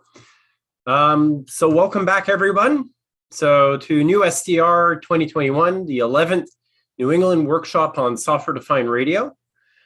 So it's with my distinct honor, pleasure, and true excitement that I introduce our spotlight presentation for this event by Professor Monisha Ghosh, who is at the University of Chicago, and her talk on the spectrum sharing future, technology and policy challenges. So a little bit of a biography for Professor Ghosh. So she completed her term as the Chief Technology Officer for the Federal Communications Commission on June 14th, 2021, in which she reported to the chairwoman of the FCC and was closely involved in national strategy and technology specifications related to this explosive growth in broadband wireless communications technology. So, which is really, really important, especially over the last couple of years with respect to the COVID pandemic. So so this is a really important topic, and Professor Ghosh was right at the forefront in terms of defining technologies, policies, regulation for enabling the US to have folks access that broadband connectivity. Prior to that, actually, before I continue, one of the key things during her tenure there was the 6 gigahertz unlicensed band effort, which was spectacular, because that is going to be one of the main enablers for the future of rolling out future broadband connectivity technologies and connecting our society, which would address things like the digital divide and rural broadband connectivity. Prior to her role as CTO for FCC, Professor Ghosh was at the NSF as a rotating program director between 2017 and 2019, and was with the Directorate of Computer and Information Science and Engineering, SISE, where she managed, let me see, basically all things wireless communications and networking, but from a more, I'm going to say a little bit of a more computer sciencey side of things. There's also Eng Directorate, which also does that, but we're not going to go into that. So, but prior to that, okay, so she is serving as a research professor at the University of Chicago, and before that, it's like, let's just say that the biography is quite extensive and quite remarkable. Over Professor Ghosh's career, the main thing I want to point out is fellow of IEEE. So, it's like, but that's a humongous achievement, and as well as contributed to many standards. Especially earlier today, we talked about, like, for instance, digital television, right? And the ability to use technologies related to dynamic spectrum sharing, dynamic spectrum access, and was very, very involved in things like the standard 802.22. Professor Ghosh received her PhD from University of Southern California and her BTech from the Indian Institute of Technology at Kharagpur, right? I hope I'm pronouncing that right. So without further ado, I would like to warmly welcome Professor Ghosh. Thank you, Alex. Let me start sharing my screen because sometimes I have issues while I'm talking. Do you see it? Yes. Okay, great. So thank you, Alex. It's indeed a pleasure to be here. And as you might have noted from the biography, your two previous speakers were both ex-colleagues. I worked very closely with Ira at the FCC and worked very closely with Ashley as well at NSF. And so it's kind of full circle that I'm back at the university in my academic role. I do want to point out, Alex, we do have a lot of programs. We did have a lot of programs at CNS and engineering, SWIFT being one of them. And we had a lot of, ML Wins also, we had engineering participate in it. So I think what I would like to tee off on today is sort of take some of the things that Ira and Ashley mentioned earlier on, and I listened into their talks. They were excellent talks, and do a little bit of a deeper dive. I have a lot of slides, and we don't need to go through all of them. And so, Alex, tell me when you've had enough, and we can stop and we can go over to the question and answer part of the presentation as you see fit. So what I'd like to cover is, and Ira actually did a very nice job of covering, giving you a sense of what FCC has been doing recently in the spectrum space. But there are two that I'd like to dig a little bit deeper into, just to pull out, since I assume that most of the people who are tuning in are from academia or interested in research using SDRs or other means. So pull out from these two proceedings in particular, topics that I think are really exciting from a future research point of view. Many times, academic community thinks that once the FCC has come up with rules, that's it, there's no more research to be done. And I think that's a mistaken notion. There is always research that can be done, even once the rules are out. FCC has a history, a very good history, of looking at advances in a spectrum regime that they've already regulated. And if things change, rules have changed. So I would encourage everyone to actually continue working on these areas and not think that, oh, the main work has been done. Then, depending on how much time we have, I would like to talk a little bit about some of my own personal research in this space. I've been working for almost 6 years now on studying coexistence in 5 gigahertz, specifically between LAA and Wi-Fi. It was basically an NSF-funded project that we've been working on. We used SDRs a lot in the early days. And then recently, we've moved on to using deployed LAA base stations. And these are happening. These are being deployed, especially in Chicago. And we've come up with some ways where we can use the measurements that we make on these deployed systems to truly understand the behavior in the field, so to speak. Of course, when you're working with deployed infrastructure, you cannot control the transmit end. So our tactic is that we're really going to learn from these measurements of deployed LAAs, and then try and replicate that in both simulation as well as our SDR-based platforms that we have. And then I'll conclude with some of my personal thoughts on the future of spectrum sharing. So I'll go through this rather quickly since Ira covered most of it. So the FCC has had for a number of years now a very comprehensive strategy to look at spectrum all across the spectrum, literally, to find where allocations can be made for these new services that we all seem to want. So in the high band, where the millimeter wave spectrum was done, and of course, when you look at these different spectrum areas, you're looking at different architectures. So you're looking at high band, you're looking at small cell, beamforming, maybe mobility is reduced, but then you get very high throughput because you have much higher bandwidths there. Mid-band, as everybody knows, is where everybody wants to be, but that's also where it's the most crowded because that band really nicely balances coverage with throughput. Low band is great for wide area coverage. Throughput is lower, bandwidths are lower, so you're not going to, it's great for IoT kind of applications, but the kind of broadband that we've come to expect from wireless, whether it's 5G or Wi-Fi, is hard to sustain in the low band. And recently, there's been a lot of action on unlicensed, and people in the past have always thought of unlicensed as being Wi-Fi.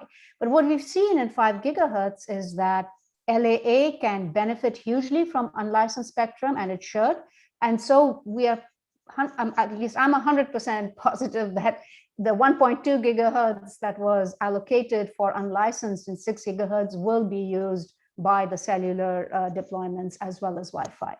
There's also new spectrum, which is on the cards right now. There's an open NPRM on 12.2 to 12.7 gigahertz. So that's 500 megahertz of spectrum, which is shared with satellite. One of the things I'd like to point out here, and I was listening into some of the talks earlier today on SDRs, is today we have a regime where you have sub-6 gigahertz SDRs and then you have millimeter wave SDRs. So I would really encourage any of the SDR companies, if they're listening in, to expand this range. So get up to maybe 12, 15 gigahertz, because as this new spectrum comes online, you're going to need SDRs, not only to prototype new systems, but also to study new systems, to really understand what is out there, what the interference scenario is going to be. And even now with the 6 gigahertz Wi-Fi spectrum, the unlicensed spectrum coming online, one of the biggest hurdles for the academic community in particular is the lack of NEWSDRs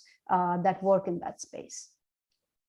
Again, Ira mentioned this too. Number of auctions have been done over the last couple of years in this band. So at the end of the day, the US is actually leading the world. There's almost 5 gigahertz of spectrum allocated for millimeter wave 5G. Some of you may have read in the press about how it was a mistake for US to have allocated so much 5G spectrum in millimeter wave and not enough in mid-band. I disagree with that point of view. I really think the fact that the US was early on in doing this really spurred innovation.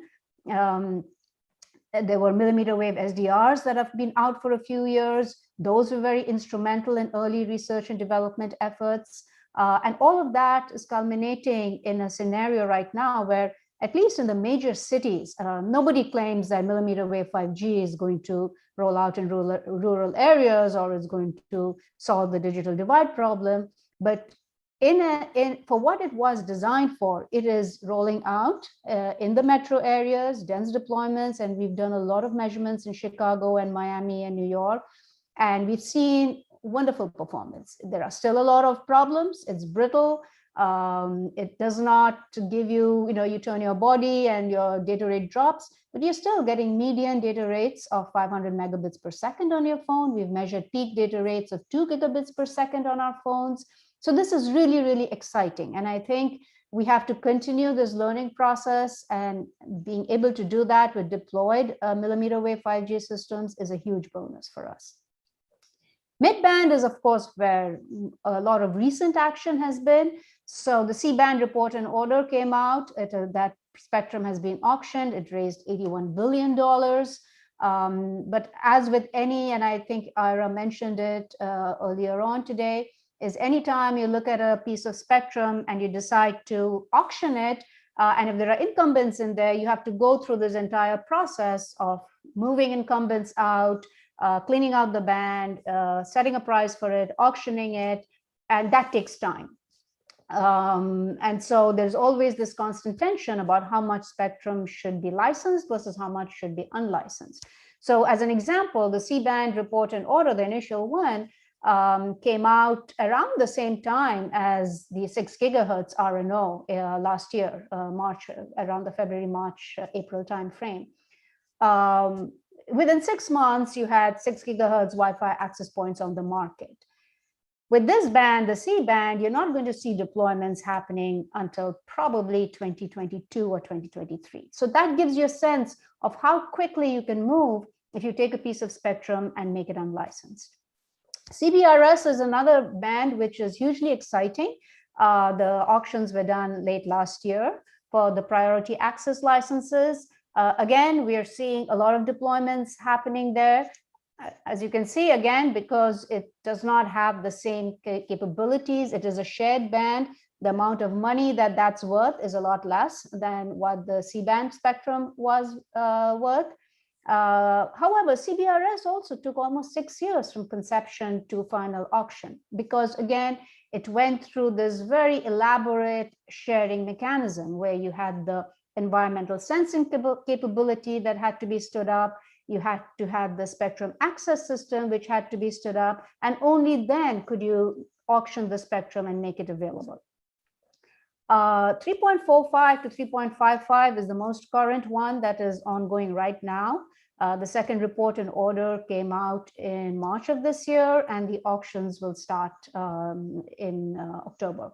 The interesting thing about this spectrum is, and I will go into detail a little bit more later on in the presentation, is that it's right below the CBRS. And so you have this 3 gigahertz that's been licensed now. You have C-band, which is 3.7 to 3.98. You have CBRS, which is 3.55 to 3.7. And then you have the 3.45 gigahertz band. And these are different rules in some sense. The C-band is totally licensed, no incumbents, they'll all be moved out. CBRS will coexist with incumbents using this SAS and ESC. 3.45 is a very different sharing mechanism, and I will talk about that later. The other interesting thing about this band is just, I think yesterday or the day before yesterday, FCC released the list of entities that have applied for bidding in this band. And the wireless carriers are in there, but none of the cable companies are. So the cable companies got a lot of CBRS spectrum. They have the unlicensed spectrum. So it looks like they're waiting out this particular auction because perhaps, I don't know the reason, but perhaps they feel they don't need any more spectrum. The 1.2 gigahertz of unlicensed where they can deploy it perhaps suits their needs for now. The other one that's waiting in the wings is 2.5 gigahertz. You don't hear about this a lot, but the FCC has been working on this for more than a year now. It is actually the single largest contiguous block of spectrum below 3 gigahertz. It's obviously at a spectrum that is really good for propagation. Currently, it's allocated to educational broadcast services and broadband radio services. The FCC has been going through a process to make sure that these people who have these licenses are protected, and then auction off the remaining spectrum. It was anticipated for this year. I'm not quite sure about whether it will happen this year or next year. So there's a lot of action happening there. Unlicensed, as I said, we have the 1.2 gigahertz and the 6 gigahertz band. And I will go into more details of that later. We also did the DSRC last year. That was repurposed the lower 45 megahertz of DSRC for unlicensed use. One might ask, why do we need this 45 megahertz? Because we just gave 1.2 gigahertz in the 6 gigahertz band. And the real reason to do this is this 45 megahertz, when it's stacked on to some leftover spectrum in Uni 3, gives you at least 160 megahertz channel for Wi-Fi in 5 gigahertz. Right now, in Uni 1 and Uni 3, you don't have this 160 megahertz channel. So all your 11AX that's being developed cannot really take advantage of the wider bandwidth in 5 gigahertz. And the 95 gigahertz for unlicensed was done through the Spectrum Frontiers action a year or so ago, more than a year ago, and there's 21.2 gigahertz up there for unlicensed use. So one of the messages I'd like to get across through this is that if you look at the balance of spectrum that has come up in the recent past, and FCC has done, I think, a great job of keeping the needs of unlicensed and licensed balanced, is if you look at the amount of money that went into the recent licensing, right, and the amount of spectrum it went for, and then you look at the unlicensed and the amount of spectrum that you have there and the amount of money you pay for that, which is zero, clearly the economics are on the side of greater use of unlicensed bands. If you're a carrier and you have your 20 megahertz or 40 megahertz licensed channel, and you can tack on 3 or 4 or maybe even more unlicensed channel to add to your aggregate of channels that you have for a licensed transmission, that is great. That you're getting this additional bandwidth literally for free. Of course, that brings up all the questions about how you coexist with Wi-Fi that's also in the band, but those are technology problems that I'm sure everybody on the call and others are ready to sink their teeth into. Those are meaty technical problems that can be solved.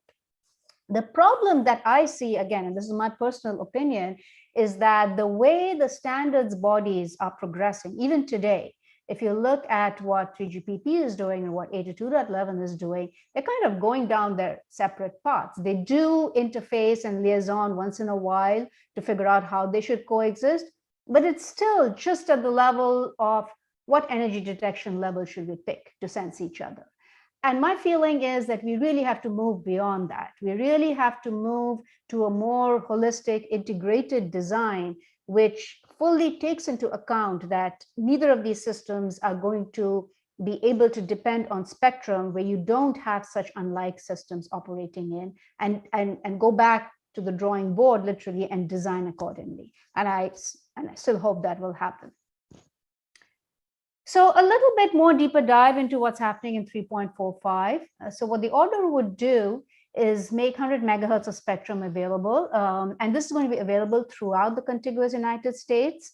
So it's basically going to, so there are federal radars here, and there's going to add a co-primary. So it's not a secondary. So the licensed users, the carriers here would be co-primary. non-federal, fixed and mobile, except for aeronautical allocation to the band.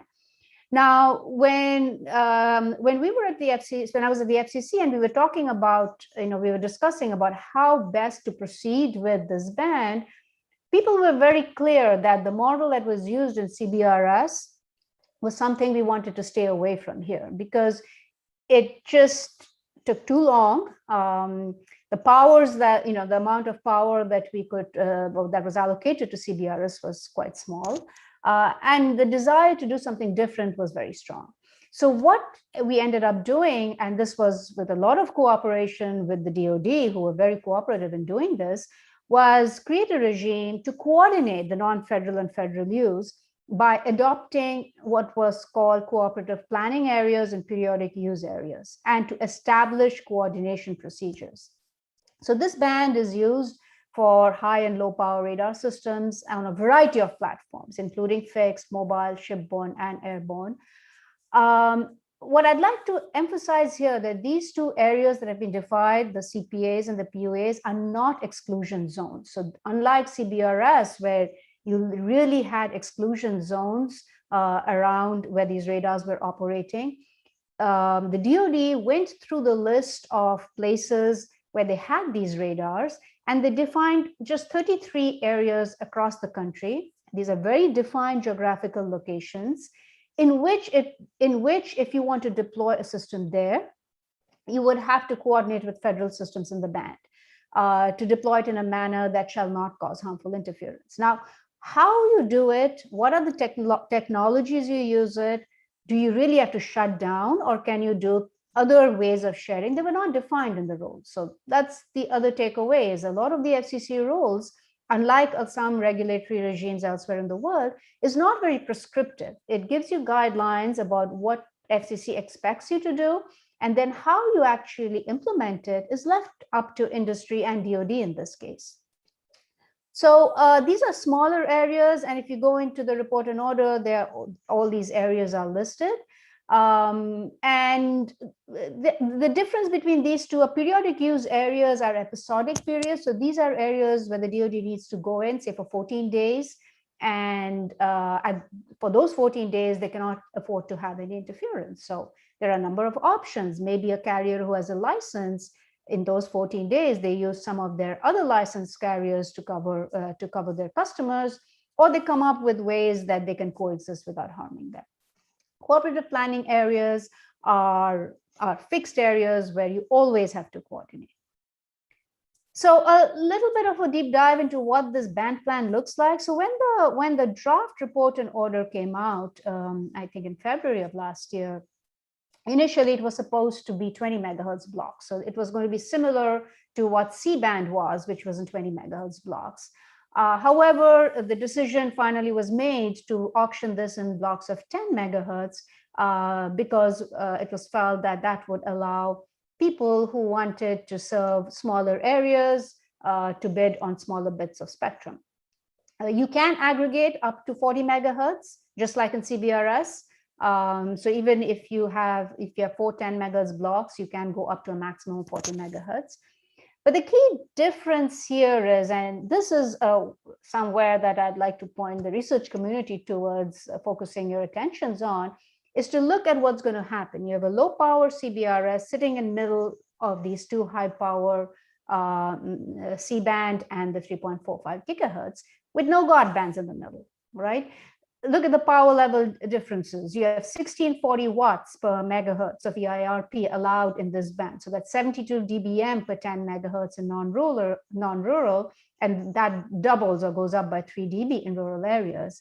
Comparing it to CBRS, which is more like Wi-Fi kind of power levels, 30 dBm over 10 megahertz, you're going to have a situation where there is concern about how much adjacent channel interference is CBRS deployments going to have from these two high power deployments on either side.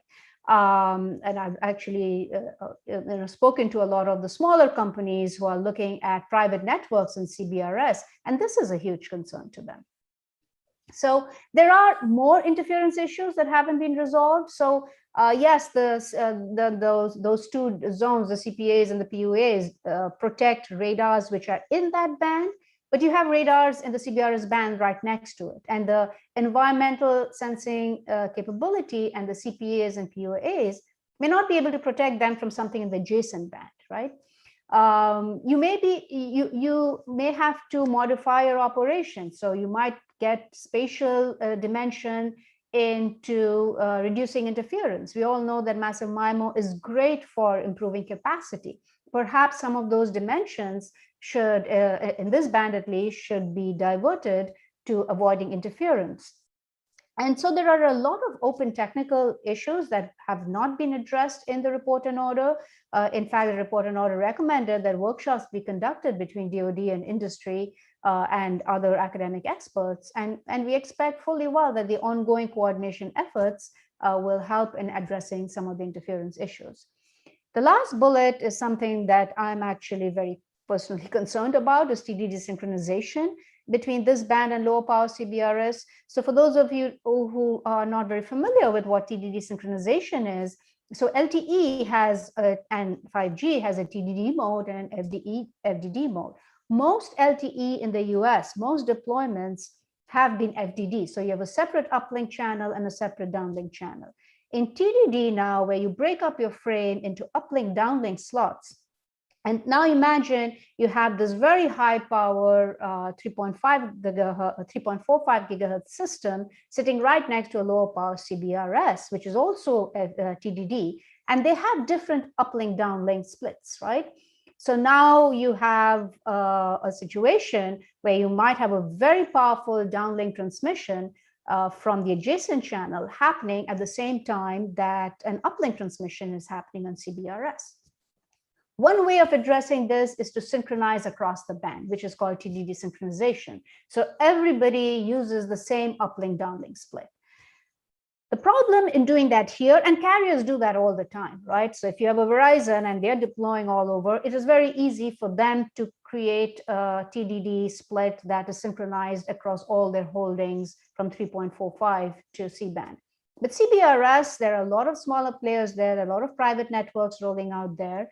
And so you run into a situation where you have CBRS operators that have to coordinate with another carrier to do this TDD synchronization.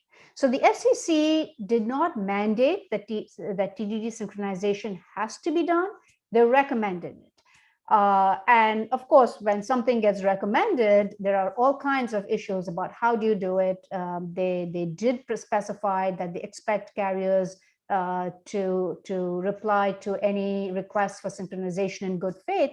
But even if they did that, the kind of applications that you might have in CBRS may be very, very different from what you have in a regular broadband wireless, consumer wireless system. So for example, lots of folks are looking at CBRS for industrial IoT. Industrial IoT may have a lot more uplink requirements because you're having sensors that are transmitting stuff uplink. And so their uplink downlink split may not be what a commercial broadband wireless system wants to do.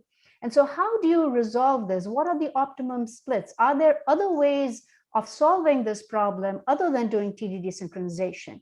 These are wide open problems which are not easy to solve, especially when you think about the ramifications of how complex these networks are. These are not small networks that are, within a lab or even within a small campus.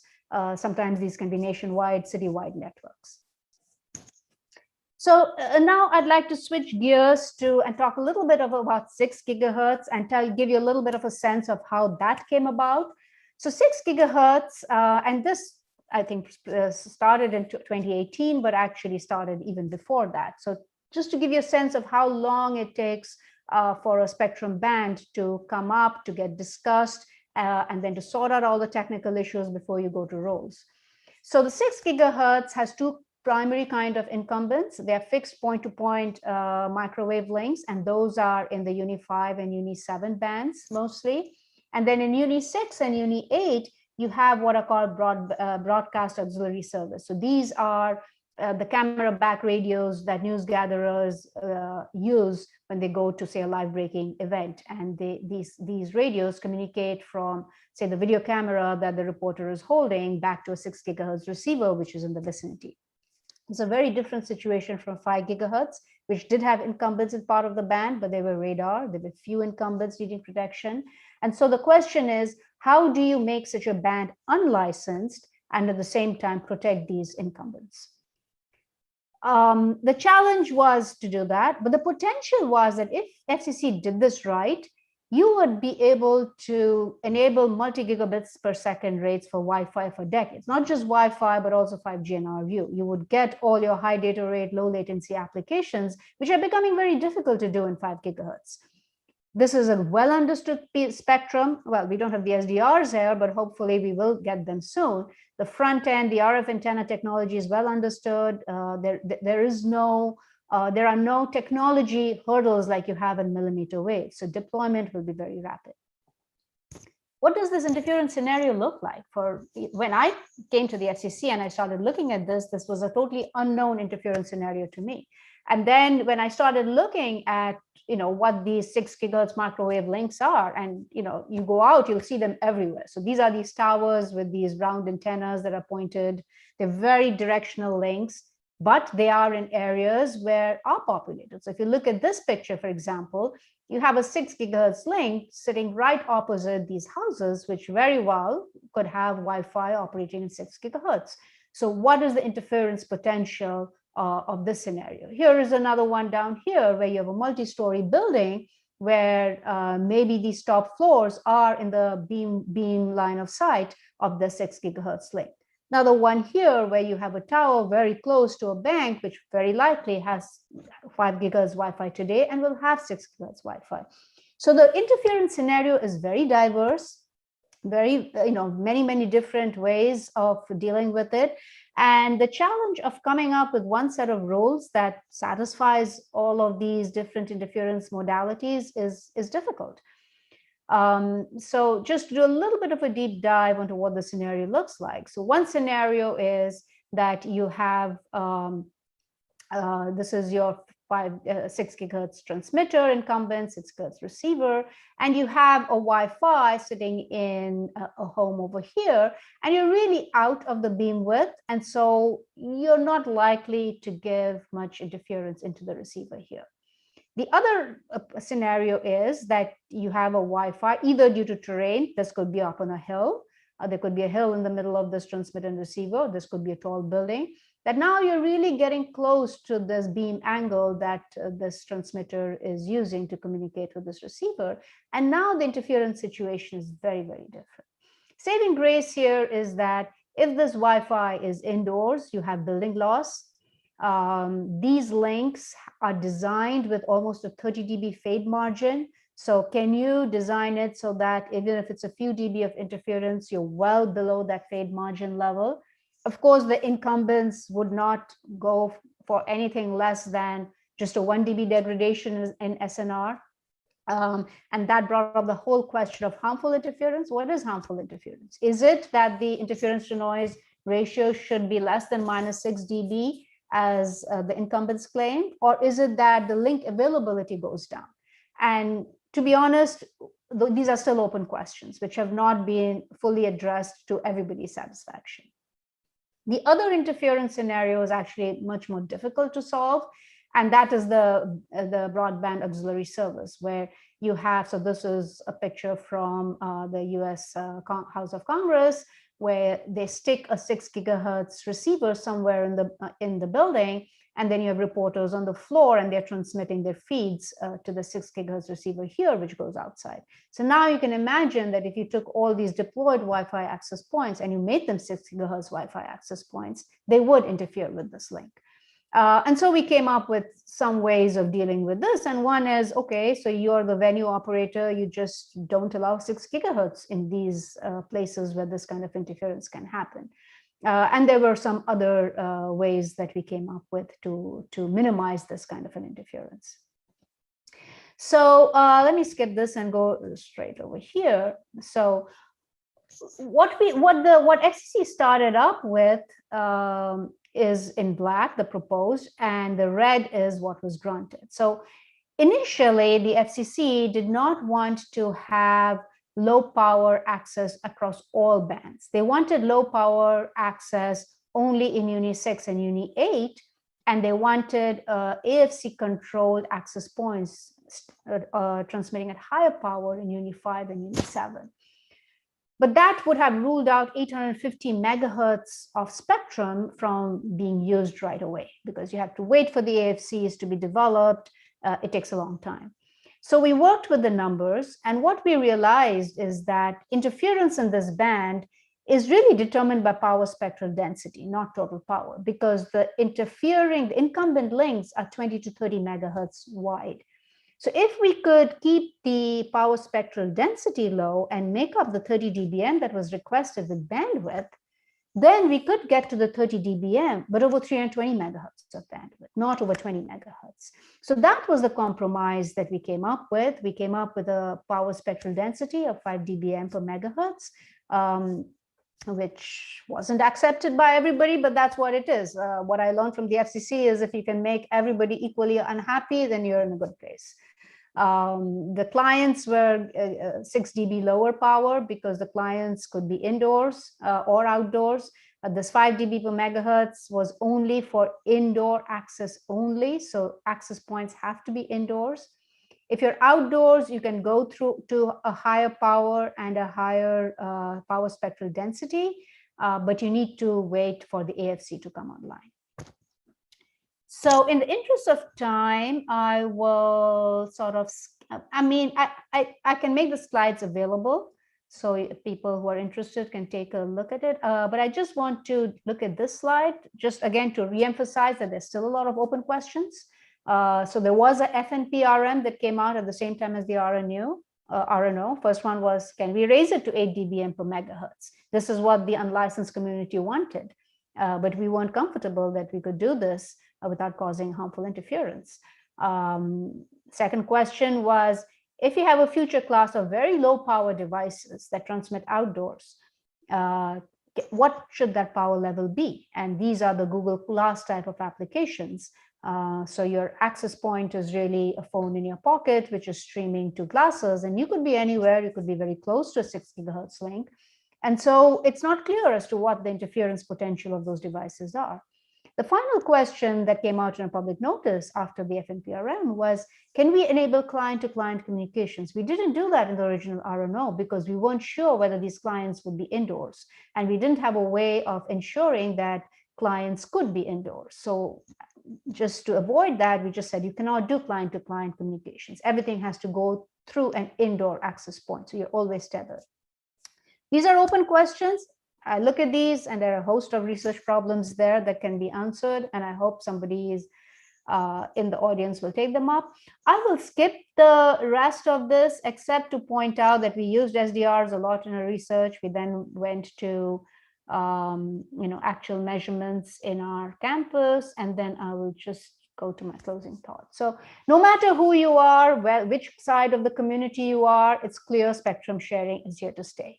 And unlike systems especially need to start designing. Wi-Fi has been doing this for a long time, but because they were native to the unlicensed bands, we have to start using better propagation assumptions and models. What we use today are more than 50 years old. We have not updated this with new measurements. I feel plenty of usable spectrum is just being left on the table because of the overly conservative models. We need to move away from RF levels as just being the definitive interference protection mechanisms, because I didn't go through our Wi-Fi work, but what we've seen is that beaconing, how you get access to channel, how long you're on the air, all of those MAC level, MAC layer design has a huge impact on spectrum sharing. Hidden nodes are created by MACs, and the only way to address that is by actually doing a redesign. As you saw from the 3.45, spectrum sharing would greatly benefit from tightly coupling with RF front-end research. Better receivers make better neighbors and co-inhabitants. We've always focused on transmitters, but having better receivers also can help you share spectrum better.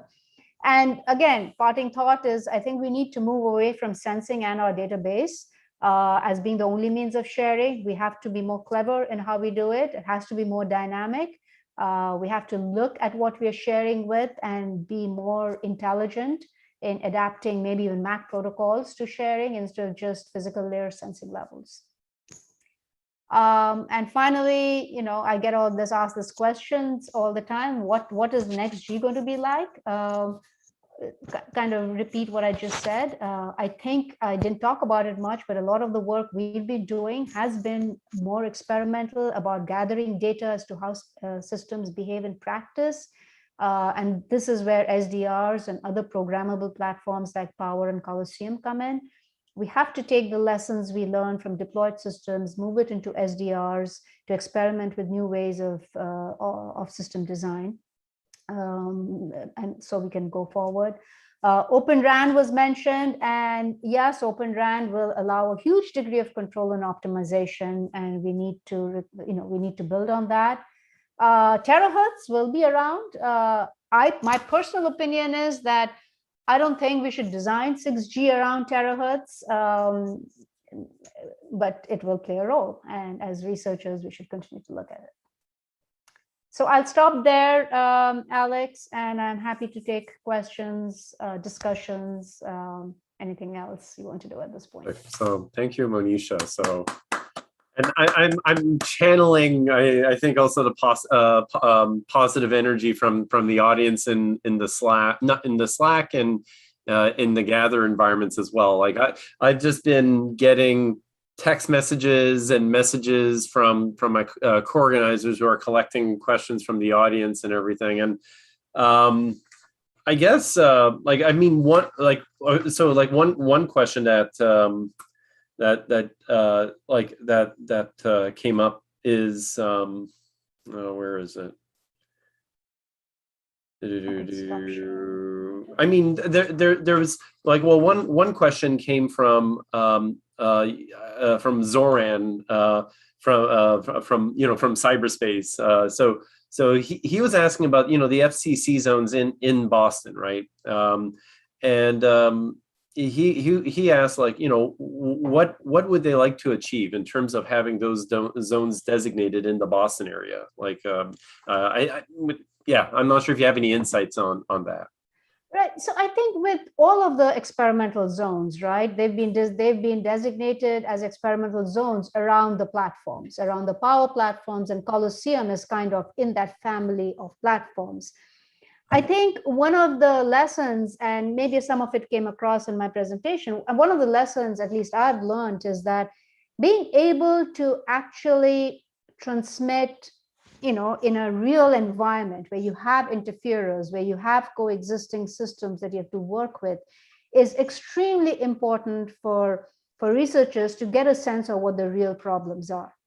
And in unlicensed bands, you can do that. So a lot of our work, we've used SDRs to transmit in the 5 gigahertz unlicensed, and we don't need an experimental license there. But as soon as you get into anything with the licensed bands, or even CBRS, if you want to do any kind of experimentation there, you need licenses. You need to have an experimental license to be able to transmit there. And so these experimental licensing zones are just set up so that we have these platforms that are set up to perform experiments in all of these frequencies. But for them to transmit in those areas, they need the licenses, and the FCC is going to just make it easier for you to get that license so that you don't have to relegate all your experimentations purely to the unlicensed bands. Because the nature of, so for example, even in 6 gigahertz, right, even though it's an unlicensed band, if today there is no AFC, if I want to do some experiments, transmitting outdoors without the use of an AFC, I can't do that. So in order to be able to do that, I need to apply for an experimental license. So the hope is that being able to do this will allow people to get out of their comfort zone and enable them to go and do over-the-air experimentations in these frequencies which are of interest to us. Perfect. And that actually ties into another question from Gather, which is, are any of the SDR test beds, and you mentioned Coliseum, that was mentioned. There was also Cosmos, which I believe that's the NYU, Columbia, Rutgers test bed. Are any of these test beds like to research, like the spectrum, shared spectrum scenarios? Like, I think the one in Utah would be the closest one that can, because that is really the mid-band spectrum. The Cosmos one is more in millimeter wave. And that's not to say that they cannot, but I think their focus has been more on building an over-the-air millimeter wave testbed.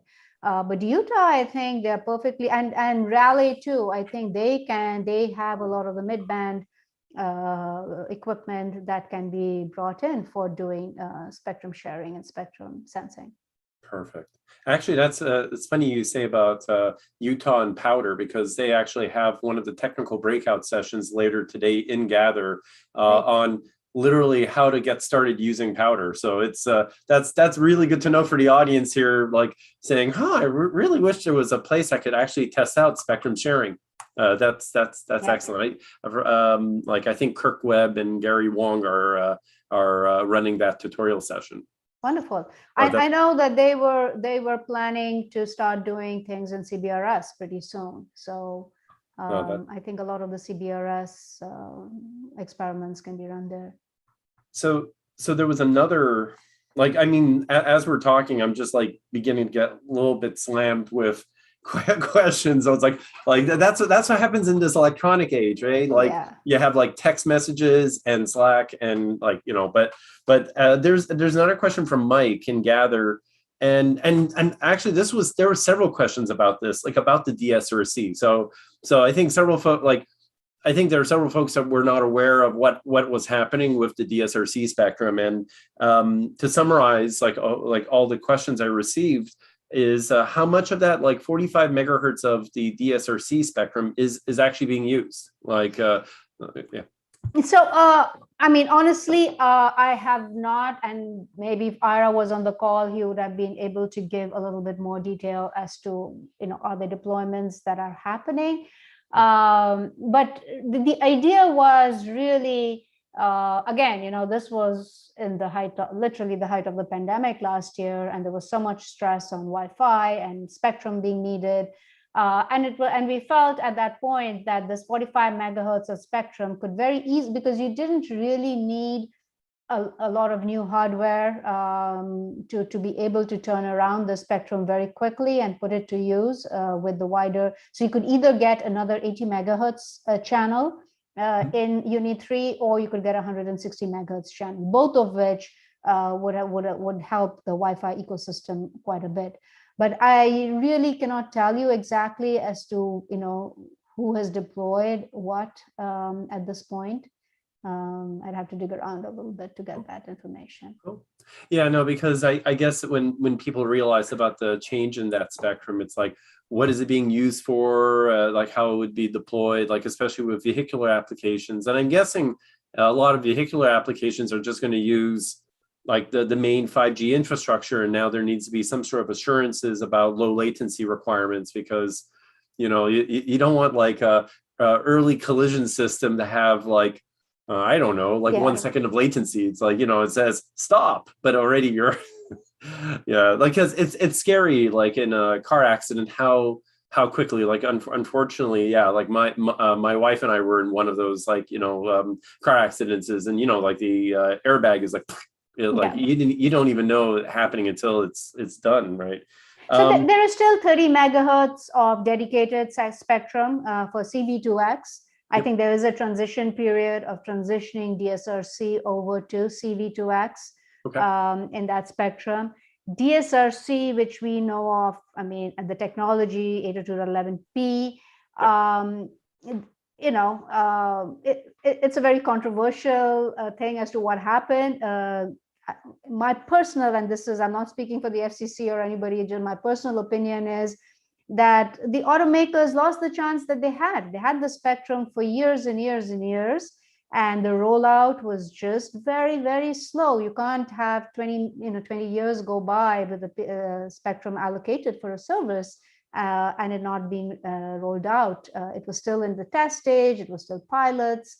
And so it was decided to put it into a better use. But again, you know, as I said, with the FCC, you know, yeah, there is always reevaluations that can happen. Exactly. And I think, like, given how much bandwidth folks need, and especially now, right. And in fact, actually, another really, really great question from Gather, and this comes more to the experimentation of like assessing coexistence. The question is, what software tools are there to analyze spectrum coexistence? Like, because we talk about hardware and you know, and Coliseum and Powder and all these, but are there any like software tools that can help in sort of analyzing spectrum coexistence scenarios? So one of the things, and I said I'm happy to share my slides. So one of the things that we've been doing over the last couple of years is basically, so we have the situation on our campus where we have an LAA base station, which AT&T has set up. And we found it because we have one of my students, he designed this little app for the phone that constantly scans and looks at what is being broadcast in the area, who's broadcasting what.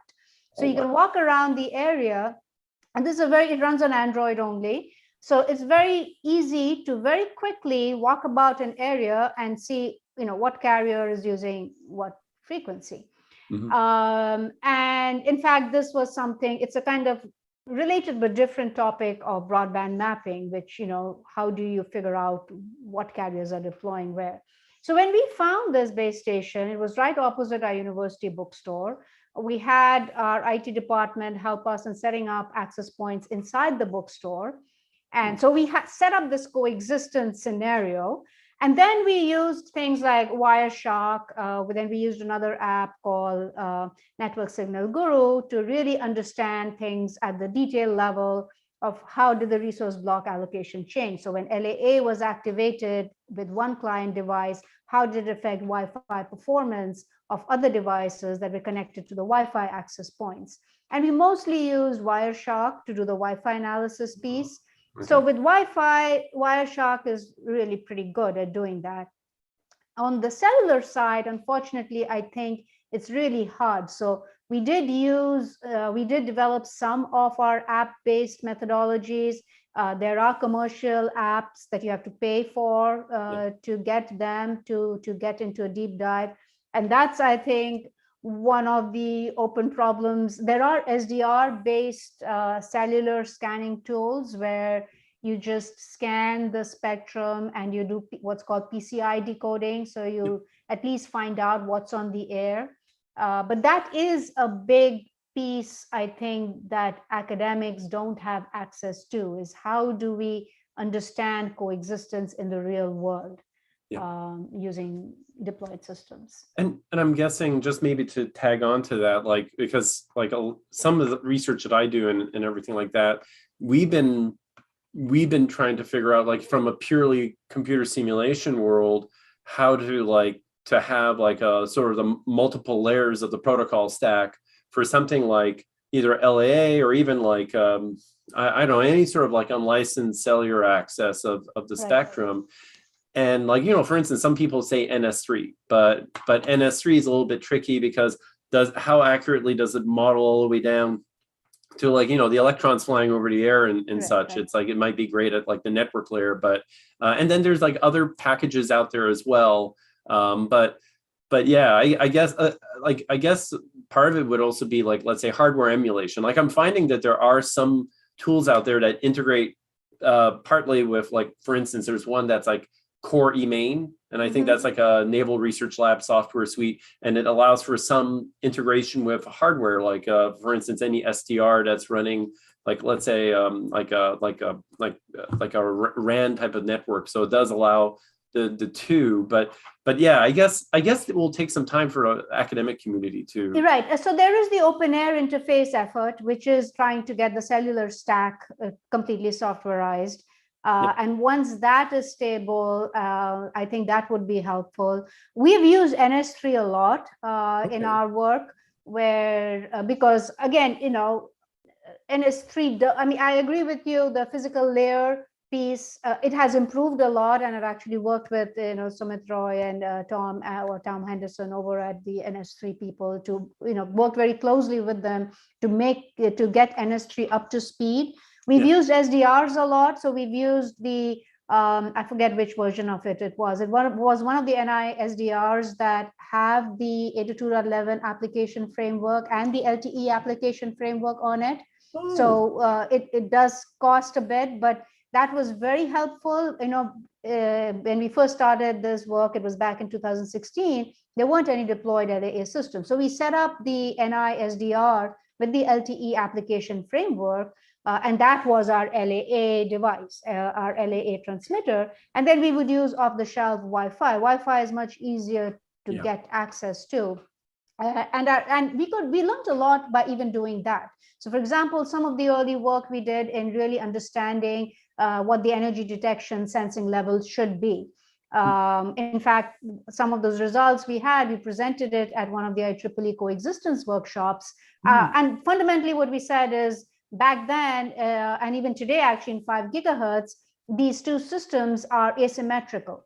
Wi-Fi is backing off to LAA at minus 62 dBm, and LAA is backing off to Wi-Fi at minus 72 dBm.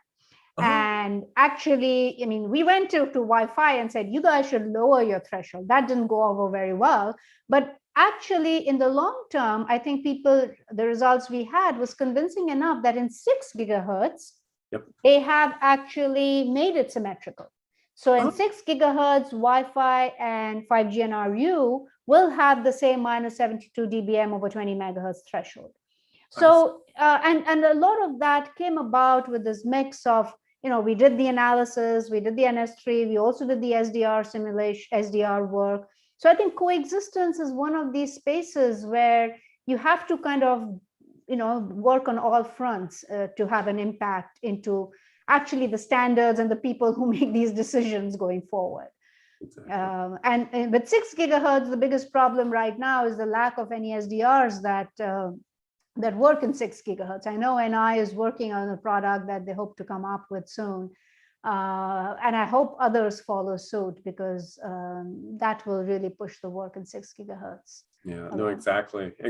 Like even though it's a bit cliche, build it and they will come. But in this case, like we definitely need some experimentation capability at that frequency band. Yeah, and again, I would encourage the SDR makers to just go all the way and go up to 10 or maybe even 15 gigahertz, because that is, we're already looking at 12 gigahertz, the satellite band, and then it's probably going to go higher. And, those bands are closer to what we traditionally call mid-band than millimeter wave. So, right now we have this very distinct thing. We have sub-6 and then we have millimeter wave. And there's this whole space in the middle that we're kind of ignoring as a community.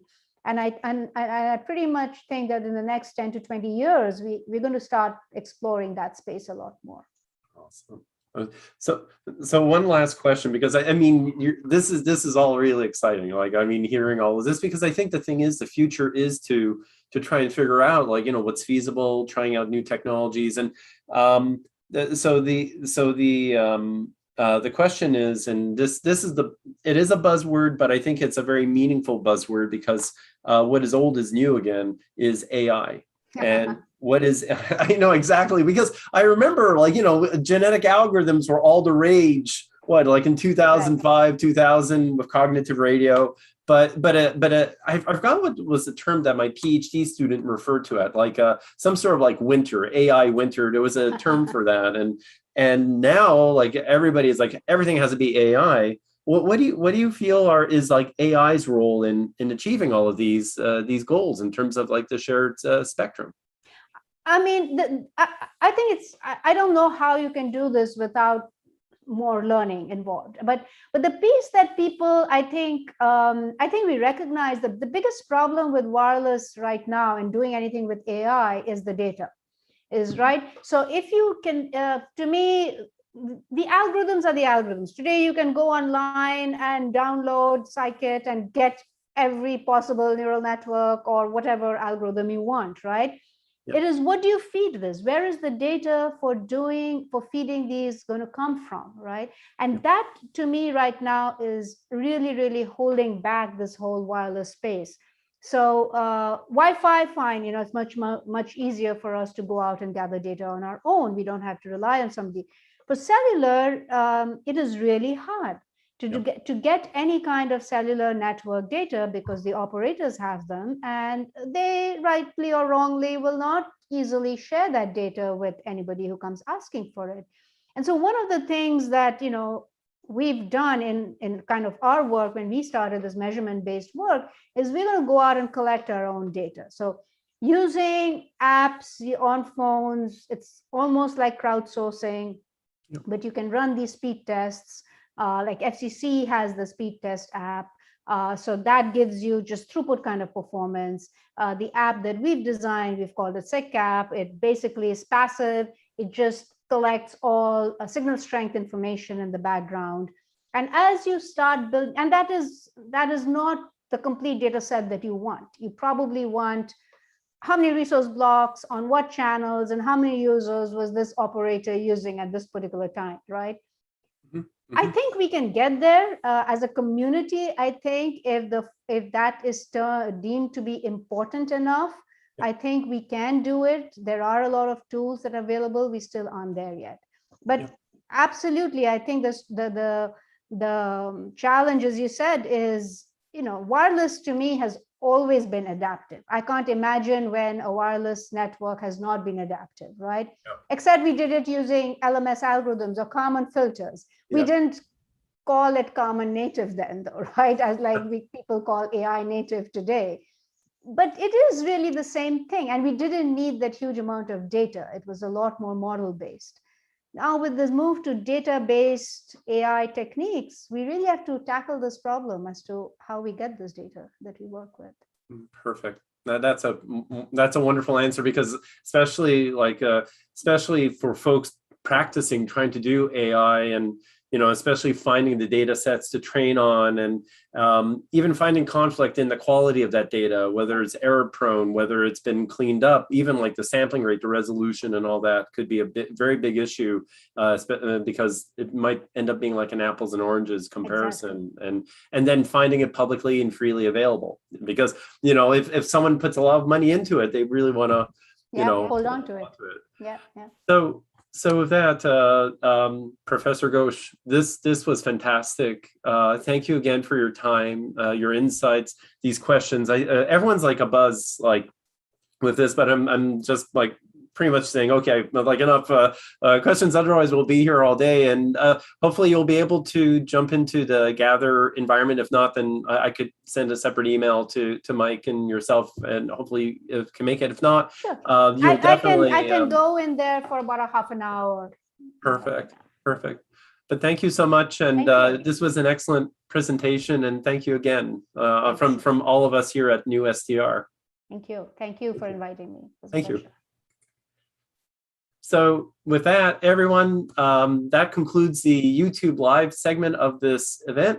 We now 100% switching over to Gather. So we'll